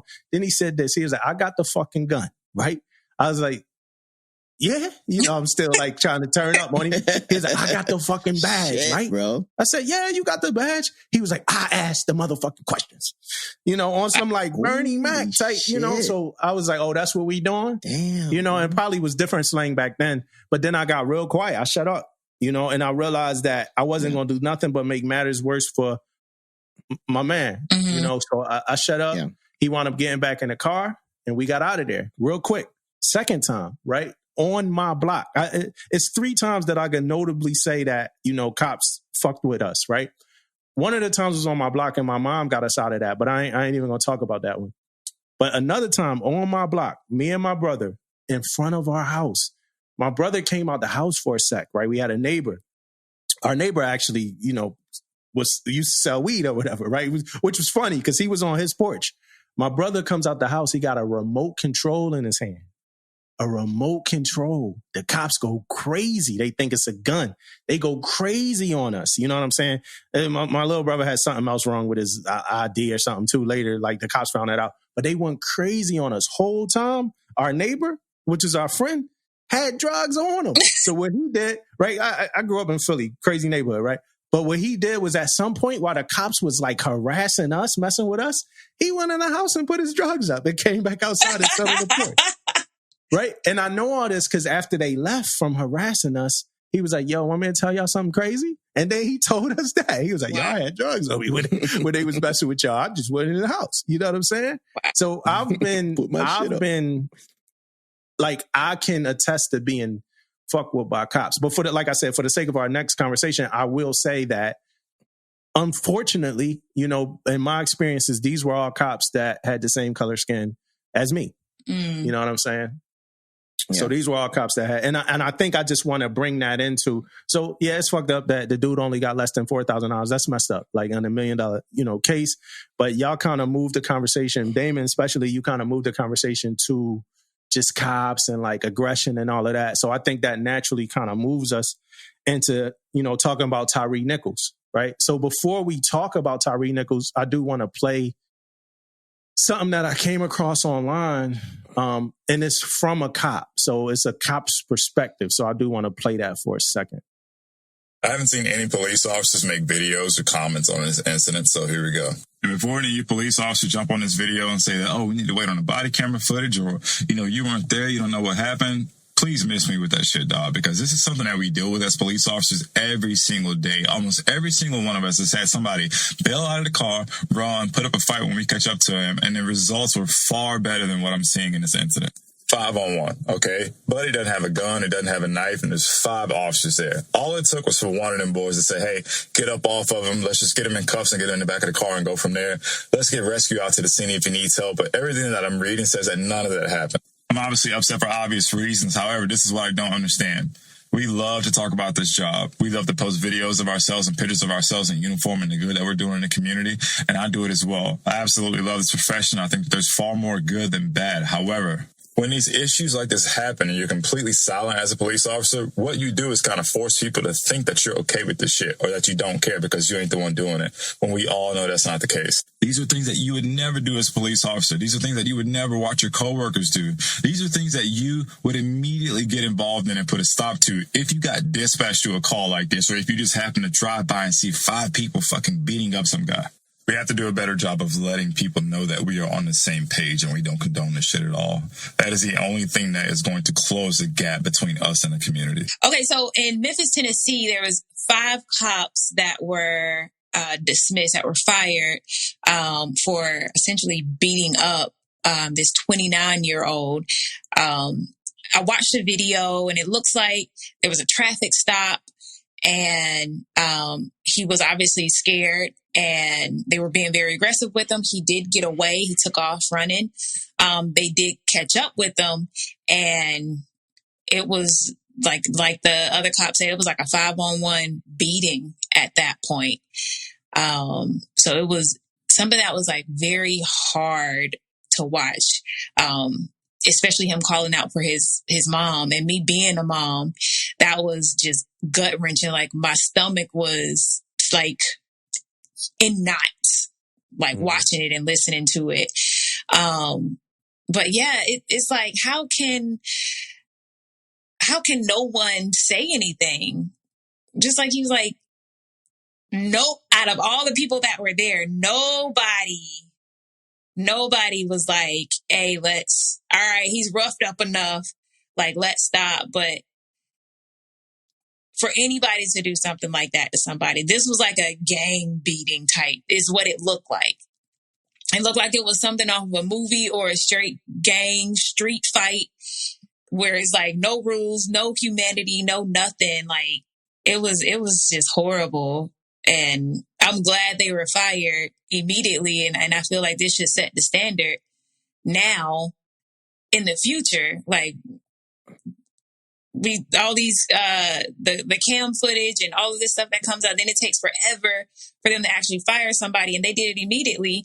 Props to Memphis, but like that's how it needs to happen every time. Every time it should happen like this, right? But I'm gonna tell you a little bit of my perspective real quick. Like first, I clicked on the cam and I couldn't watch it. I just don't like watching stuff like that, man. So that kind of threw me off. So I couldn't even get through it of watching it, the whole thing. But I just want to bring up a couple things, man, that kind of, as a professional, I feel like we in the military, we always talk about professionalism. I'm assuming, we talking about cops, we are talking about, being professional, right? And at your job and what you're doing, right? The first thing cops pull on scene, right? Get the fuck out the car. Is that professional? I don't know. Right? Let me see some of the things that they had in here that they were saying before they even freaking did anything, right? Get the fuck on the ground, turn your ass around. And he telling them he on the ground, he said, bitch, put your hands behind your back. Come on, man. Who's talking like that as a professional? Right? Automatically, man, like who's talking like that? Regardless of the situation, all the things that happened, in the last few years or whatever, man, you don't think that guy's scared out of his freaking mind right now? He has to be scared out of his mind. You became so freaking aggressive at this guy, right? And I don't even know if he did anything. I don't even know none of that stuff. That has nothing to do with whatever, right? One, he didn't have no weapons. He didn't have any of that stuff. And we're talking to him like this, right? I hear them, they talk about how they going to take all this stuff that was said, man, kind of like led up to what was going on and what was happening. It's like they wanted to do it. Like they want to provoke. It's like this was being provoked. You know what I mean? Like, I just don't understand as how you can be a professional, and talk like that, to people. To human, we are all freaking like human beings, and this is what we doing. This is how we talking to people. I just don't understand, man. I just don't understand that, and that kind of what got me kind of thrown off. The reason why I can't watch videos, which I can't do none of that stuff, man, because it really irritates me. It really ticks me off that this is protect and serve, right? And we in the, like the guy said, we in the communities. We have. How can you be in the communities now after this video? How can ain't nobody want to see you in the community, right? What are you going to do now? What are this agency or this police department going to do now to get the community back? Because they got to do something. They have to do something, right? To get the community back. Nobody want to see you guys. You guys pass by. I'm probably in the house, I'm scared. And I actually saw someone in that area in Memphis. It was just a regular citizen. They said that's normal. They said since they were kids, it's always like the cops are just, that's just how they are. They're like a bunch of little assholes. And they said most of the time it's the black cops that treat them worse. They own people that's treating them worse. than the other cops. And, you know, it's just so unfortunate on so many different levels. And just wrong, it's just wrong in every way possible. There's so many things that's wrong with it. Yeah. So this was a suspicion of reckless driving, right? So if I'm a cop and I'm suspecting you of reckless driving, I feel like the first thing I need to kind of do is understand what's going on, right? Because like I would hate to be told to get the fuck out of a car and my reckless driving is a result of me having an issue with my heart. Right. At the moment, you know what I mean? Like a health issue, you know what I mean? Like we need to qualify this stop first. Like it's reckless driving. Like, yeah, somebody could be drunk, but somebody could be having a seizure. Somebody could be going through something that's uncontrollable at the moment, right? We've went over stories about people dying while driving for different things. We talked about it on this podcast. So to me, that's an issue, right? That's a pulse point for me. Another pulse point for me is the fact that you got 5 adult men and not one of them got enough guts to be like, all right, it's time to stop. You know what I mean? Like, let's chill. You know, even if they did start, which they shouldn't have, right? But it's time to stop, right? Another pulse point to me that bothers me is like, you know, because I got more to talk about than just cops in a minute here. But speaking about police officers, every time I see a lot of these cases, a lot of these things seem like they fed by like emotion. Like this is emotional responses, right? Because I hate to think that like the fact that he ran and he got away and he shook one of them, because I read it, right? I also didn't watch the video, right? And I'll talk about it in a second. But like I read it, but it looked like he ran after they had him down for a little bit, got away. It looked like he shook one of them off them or they couldn't catch him. So you know after they catch you, it's going to be more severe of a beating now because they embarrassed a little bit, ashamed. You know, I heard he was like a lightweight, you know, guy. He wasn't really that big and all these guys seem big. So it's going to be worse now. Like you made my job harder. You made my night longer or whatever like that.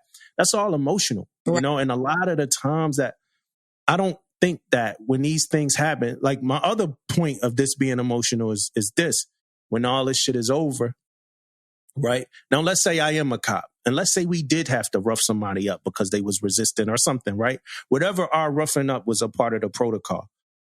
After I rough you up and I'm a cop, I'm assisting you, you know, trying to make sure you good. Like I didn't want to, like if I'm a cop and I had to rough you up or I had to restrain you, I didn't want to. I was forced to or whatever like that. So now after I restrain you, part of my protocol is to make sure your health conditioning is good, you breathing good, you sitting upright, you not in shock and things of that nature. And so I saw a video the other day, a while ago, this dude, the cop had him pulled over. He was the dude was talking shit, like talking trash to this cop. Cop gets mad, start threatening his life. A woman cop pulls like up to the dude and tries to tell the cop chill. He grabs her neck, like get the fuck back, and I'm gonna get your badge number or whatever. Like to the lady cop for trying to tell him to calm the hell down. Wow, you know what I'm saying? While all the other dudes are just standing around watching it.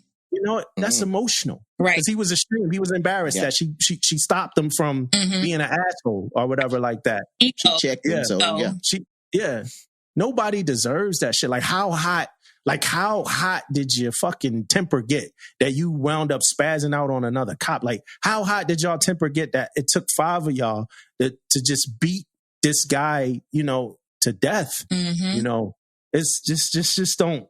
To me, it just don't make no sense, you know. And before we kind of get more candid or talk more about it, the last thing I kind of took a note on was the lawyer saying to look at these people as individuals. I'm not looking at anybody as an individual. If nobody had enough guts to stop this, if you just step back and let it happen, if you pull back, I'm physically stopping my people at some point, you know. And reading the transcript, man, it sounds like some gang shit. It sounds like some straight up, he tried to grab my gun. It's like just gang talk shit. Like I wasn't feeling it at all, yo. Yeah, that was straight up like street justice type looking shit. Like,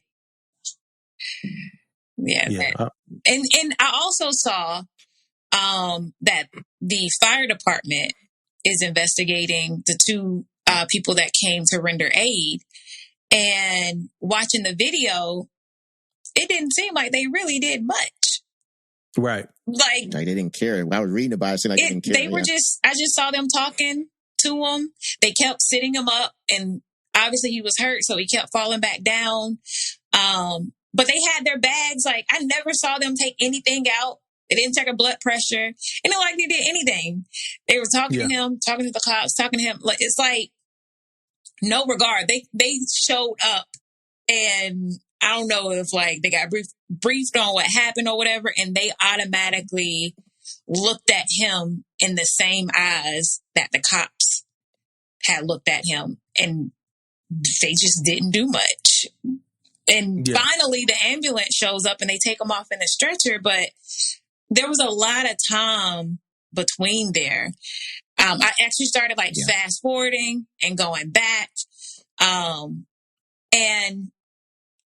it was just a long time that they could have been rendering aid, and they just were not doing it. They just standing around talking to him like he's moving around, going back and forth, rocking. They keep picking him up, like to sit him up, shining the light in his face or whatever. The cops are shining light in the face, but it's like they're not really doing nothing though. They just looked at him like he was a criminal automatically and just treated him worse than a criminal. Because even if he is a criminal, there's still a human aspect of it. Like, you still treat them like they're a human being. Yeah, like you just doing your like job. A dog on the street. Yeah, and when his hands were tied or something, from what I read, was they had multiple like instances where they stopped and went back and hit him again or something like that. Mm-hmm. Yeah, that's crazy too. Right. Yeah. Like, what type of shit is that? But I tell you this though, man. Like, we always talking about, and from a Navy standpoint, talking about like buddy systems and helping each other out. It's the same thing, man. It's the same thing here. It only take one person, man. One person to say, okay, stop, or no, or we going too far, or whatever the case may be, man. It takes one person to say anything to stop this stuff from escalating to how far it can go, right? And I'm bringing this up like because violence in America, period, is getting out of hand, right? Not just, I mean, this case, right? It's other cases is out there too that it could take one person to say something. And it can stop from being as violent as some of this stuff is, man. Somebody dying, right? I remember reading. They had one thing I read about. We coming back to this. I don't want to get off of this, but we had one thing I saw where this teacher got shot by a 6-year-old. Man, when you read that article on this teacher getting shot, it was multiple times that somebody could have stepped up, checked the bag, or talk to the student, or whatever the case may be. Several times that could have happened before that teacher got shot. And it goes back to, and I'm saying this now because to me it ties into having one person there that's going to step up and do the right thing. And that's all it's about, man. We all know the difference between right and wrong, especially in a profession like a cop. You know the difference between right and wrong, man. If you got somebody restrained, sitting down, and you're still kicking them and hitting them with your baton and all this type of stuff, you know that it's not right.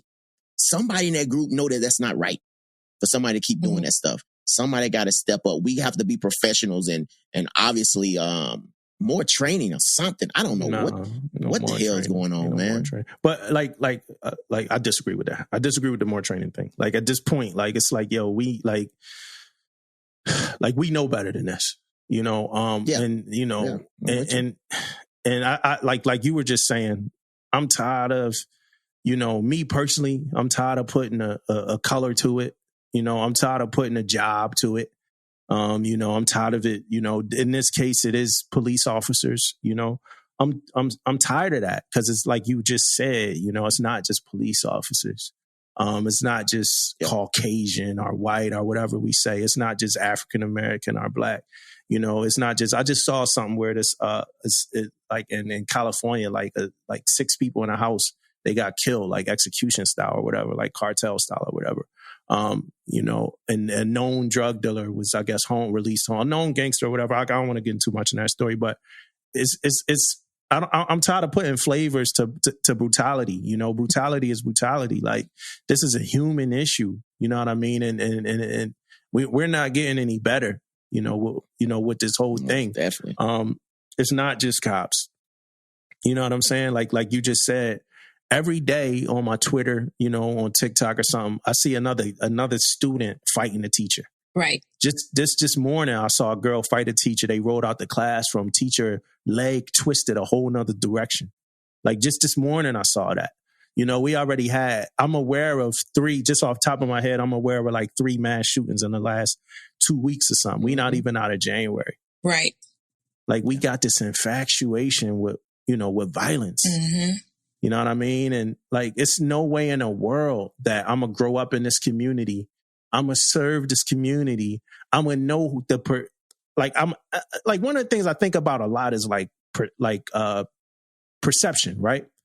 Like when you aware of how people perceive you, right? So when I was a chief on a ship, my whole division got in trouble for something, right? Had to do with electrical safety. That's our job, right? And I remember like early in the game, it was certain things that, my first class wanted to do that I knew that like at this moment in the time, I'm too aware of our perception to even attempt to do this. Right. And it wasn't like illegal stuff. It was like, hey, because at one point the captain said, can't no energized work happen if you're not there, chief, And I remember my first class saying, yo, chief, when you going like tell the captain, like, yo, it's time to nix that. And I'm like, right now, we don't have the leverage because of perception. Mm-hmm. So you got cops out here, the perception already. Mm-hmm. The perception. You're not fighting against it at all. Like, I don't understand what's going on I don't understand what the fuck is going on through all 5 of these dudes' heads. Like at the time that they doing all this. Yeah, it's obvious that they've been doing this. Yeah, it's just you used to it. It's just corrupt. It's crazy. But got cams on. No fucks given, bro. No, you on camera. I don't get it. You know what I'm saying? But if you've gotten away with it numerous before, they thinking this time will be the exact same. So it's not until they get caught to where everything just kind of blows up. And in this case, he died, so it blew up. But if he didn't die, it probably wouldn't even blown up like this. Yeah. It's crazy. And I'm not, it's crazy. Hey, Tish, thanks for watching the video because you had some added perspective. I refuse to watch it. I'm not watching them anymore. I sat through the George Floyd video. I'm done. I'm done watching them. It's just, just for my own sanity, my own thing. I'm done. It's hard, yo. Yeah. It's hard watching this, man. I got nephews, it's just hard as a human, period. Like, it's not even like gender related, race related. And it's just hard as a human watching people just kill somebody like that in cold blood for nothing. Right. You know what I mean? It's not nothing. None of that shit was worth it. You got the advantage. You a cop. It's crazy. And I kind of feel like when we see these things over and over again, we kind of get desensitized to it. Right. And maybe that's what's wrong with society now, that we see it so much and it's ingrained in our brains. And some people it like triggers something and then they start perpetuating this stuff. And so maybe like we just need to take more off of, like, be a little bit more selective about what's out there. Right now, everybody has cameras. So and then everybody's on social media. So like you said, we see this day after day. Like, you can't open up social media and not see some type of violence. You can go on, World Star. And all that is a bunch of violence. Unedited violence. And people like really like get a kick out of it. They go and they look at this stuff and after a while, after you see it over and over again, it is desensitizing. And me and my profession and what I do, I have to review this stuff often. I have to read about it. I have to review the camera footage. And so in a way, I'm almost probably more desensitized than a lot of other people. It still affects me, but I can actually sit and watch. Like, I watched every single video, even when it was just like, dang, this is hard to watch. I continued watching it. But I think some people, like, who are not doing it on a professional level. They just watching it just to watch it. And we wonder why the world is so violent. That might have a lot to do with it. And you see something happening with somebody on these videos, and it's like, well, what's the camera person doing? They're not stepping in and trying to help at all. They just got their phone up, video recording it so they can upload it and get a bunch of likes. And then you got like, I mean, even like I was complaining earlier, right? That's a little lighter, but I was complaining earlier because my TikTok keep feeding me animal, like eating other animals, like through the, like we didn't got cameras in the Serengeti now watching lions eat, gazelles and shit. Like just the most severe, like it's somebody who got a camera like at like an eagle's nest, and they just watch the eagle bring animals back and just eat the shit. You know what I mean? Mm-hmm. And it's like the algorithm, you watch one of them, your algorithm is filled with that. I can't get away from that shit now. Yeah. We got crime podcasts. Yeah, I'm the same way. We got crime podcasts, right? And then I'm gonna even call out our TikTok, right? Because in the comments of our TikTok, right, the TikTok, the one that you did, it was about murder, it was about death, and then in the comments, people are like, oh yeah, we so desensitized, desensitized. We got 60 other TikToks on there. That's the most popular one, though. Mm. That's the most popular one because that's what we want to see. Since the barbaric days, since forever, like we've always been like this. But I don't want us to like not talk about Tyre Nichols, right? So, I watched his mom. Right, his mom said, every time something like this happened, somebody says, "My son was good. My son was a good person." She was like, "My son really was, a good person." You know what I'm saying? And I saw that I don't know much about him, but I did see that he was a skater. Mm-hmm. I did see he was a skater, and I saw he was just a genuine, just good person. So I do, I prayers to his family and, and rest in power to him. Yeah. Yeah, man. Most definitely condolences to the family, man. You're most definitely correct, Domo. I don't say we always, but we get on, we talk about these crimes, we talk about these things, and we forget the person itself, that actually passed away. So condolences to the family. It's something hard to move on, man. Like, and especially like myself, man, I got my kids and things like that, man. I couldn't imagine though, me living to how old I am right now and knowing my kids will not even get to reach half of this. Right. You know what I mean? Gotta be hard, on the parents, man, and I hope the in the city, man. And I know we read something that said this happened a lot and all this stuff, man. But on the city itself, on the community, man, I know how hard this stuff hits sometimes. You got a kid that's running around all the time. You see him on the skateboard all the time, and now he done got murdered by somebody that we think should be protected and serving the community, right? Yeah, crazy. Sick, man. Crazy. Sick. Feel that community where.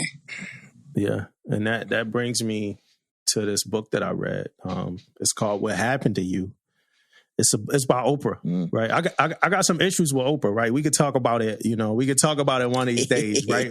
Oprah, man, you can going at Oprah, bro. You get bro. You cannot be going in on Oprah. I got some issues with Oprah. And one day we're gonna talk about it. But I mean, I can have issues with you and still, support and love you and things like that. But one day I'm gonna talk about who Oprah chooses to like expose and I don't think it's equal across the board sometimes who Oprah chooses to make these documentaries about shit like that. But I could go in for a long time about Oprah. But as well, Oprah is a hero for a lot of people and for a valid reason. And I learned a lot from her in this book I read. It's called What Happened to You. It's by her and a doctor named Bruce D. Perry, who she had on her show a few times and she's worked with a lot of times. The full name of the book is What Happened to You: Conversations on Trauma, Resilience, and Healing, right? And it's about shifting the perspective, right? So, from when things happen to people, from saying what's wrong with you, to saying what happened to you, and trying to figure out if somebody's dealing with trauma. It starts out a lot about childhood trauma. Like Oprah went through a lot as a kid. Like I didn't really know her story. Like sleeping on a porch, you know, her mom was living with somebody, you know, the person like, oh no, she gonna have to sleep on the porch just because, you know, the color of her pigment, like the pigment of her skin and, you know, things like that. So I do urge everybody, like I normally, you know, some books I read and I just review it and I like, this is a good book for anybody. It's called What Happened to You. It's a really good book and it gives you a better approach when you talk to people, you know, and that might be why I changed my thought process from the cops, you know, from when you are seeing, you know, somebody driving, you know, erratically or something like that. That might be why I changed my approach from you just approaching that person like they drunk to maybe approaching that person and trying to figure out what happens to them. Right. So definitely good book by Oprah, What Happened to You. So that was my book of the week. All right.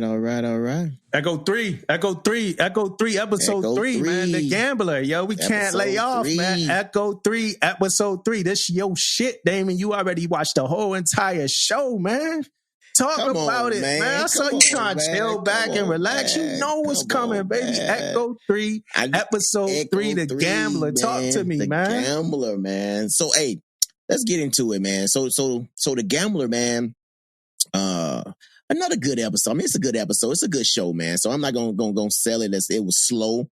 But couple things that stood out to me is like that's 2 failed attempts, bro, to save her. You know what I mean? They didn't fail twice now. Crazy. This you know what I mean? Crazy. It was a little crazy. You know what I mean? But they didn't fail now twice, and one of my guys got shot. Yeah, Prince. Right? Prince got shot, right? So now my whole thought process now is like, where do we go from here, right? Because he got shot in a spot that you ain't finna come back, you know what I mean? Yeah. Like tomorrow and go back into the fight. He got shot in the back. Yeah. Right? So now I think the show has to take a different direction now a little bit, right? Because of where he got shot and all this type of stuff. And they ended ended part 1 or like it was like the end of part 1 or something. Yeah, it's the end of part 1. Yeah. And then this for me to you, Dumbo, like, did you think like in the movie we in episode 3 right now? Did you think that attempt was going to work in episode 3? Honestly, I ain't know, man. You know, I didn't think that they would get that close that fast. Like, you know what I'm saying? That close, yeah. Like they was right. But I also thought it'd be unrealistic if it spread a whole season because these guys are supposed to be like the best of the best. So if you go 10 episodes dragging this shit out, so I think it is kind of cool that you actually see these guys. They have skill. It threw me off when they snatched the reporter up, though, you know. But like you see that these guys have skill when they're able to get, you know. And I think all of that was just for them to get the reporter back, honestly, like real quick, like for the show. Yeah. And then to give you guys some context on this, right? So he did the brother did an interview, right, with the reporter, right? But it was always a scheme behind it, right? He knew like him doing that interview is going to hurt itself in Washington or whatever the case may be. It was going to hurt them on getting her back. So what they did was they just did the interview just to tag her because they know that the other people was going to interview her.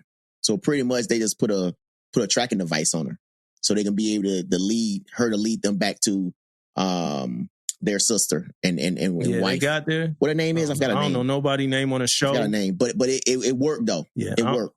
Time it happens, shit started moving, and guess what? They called up. They wanted to do an interview because they heard his interview. The bad people heard his interview with her, so they called her up. They want to do their own interview. Yeah. So they called her and get an interview, and guess what? She got done. She tried to, she's not this, she's not that. Guess what? Put a bag over her damn head and put her in there with her. So they captured her ass that was crazy. too. Put her up in there, boom. So then that's when it came leading up. They wanted to do their attempt to try to save her. And man, they had her, man. Everything was going as planned. Everything was good.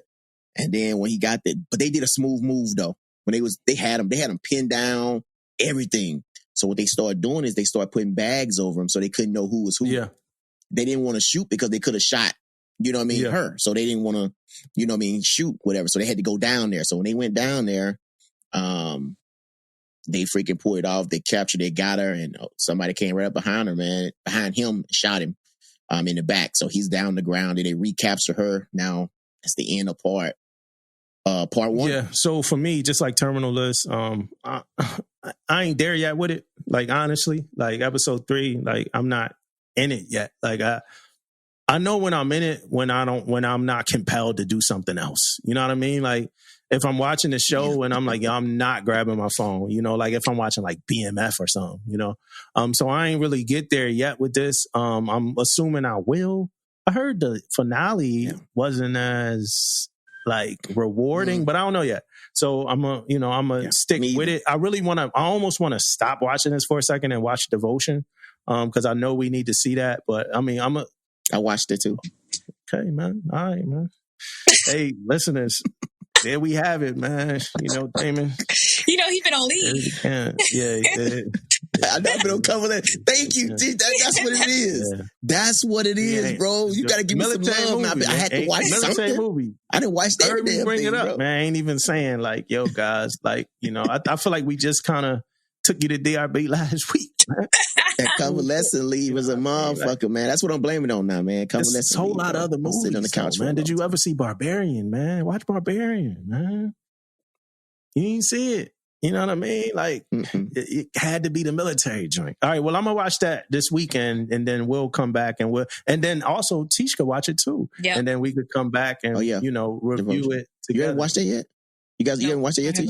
Come on, man. Where y'all been at? I've been out for a minute. She said she's holding on for military movies since we all, you know, do the pod, and we just agreed to what to watch. You're the only one that picks military movies to watch without us. Like, it's just you, man.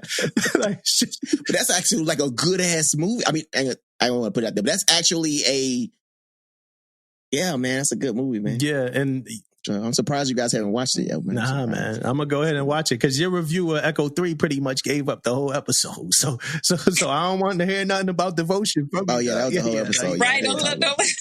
Gave that up. Watch that.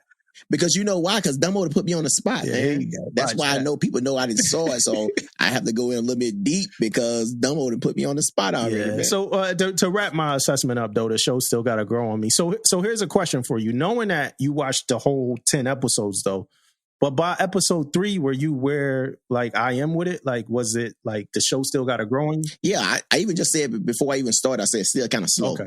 You know what I mean? Kind of like you kind of can tell what's about to happen type deal in it. So it ain't like going with me yet either. So yeah. Most definitely. Hey, so look, we haven't found a conclusion yet, people. I think I had one for a minute. Like, I forgot what it was, though. Like, Roses Are Red. Well, I don't know what it was, but one day we're going to find a way to close out these episodes, man. But this was a good one. Hopefully, you know, somebody was compelled. Your spirit was moved from this. Who knows? You know what I'm saying? But yeah, man, I just want to say, you know, what I normally say, man. You know, and I'm Mississippi. What's up? What's good? Stand up. Let's go. Thank y'all for coming out. God bless you. Good night. That should be it right there, bro. God bless you. Good night.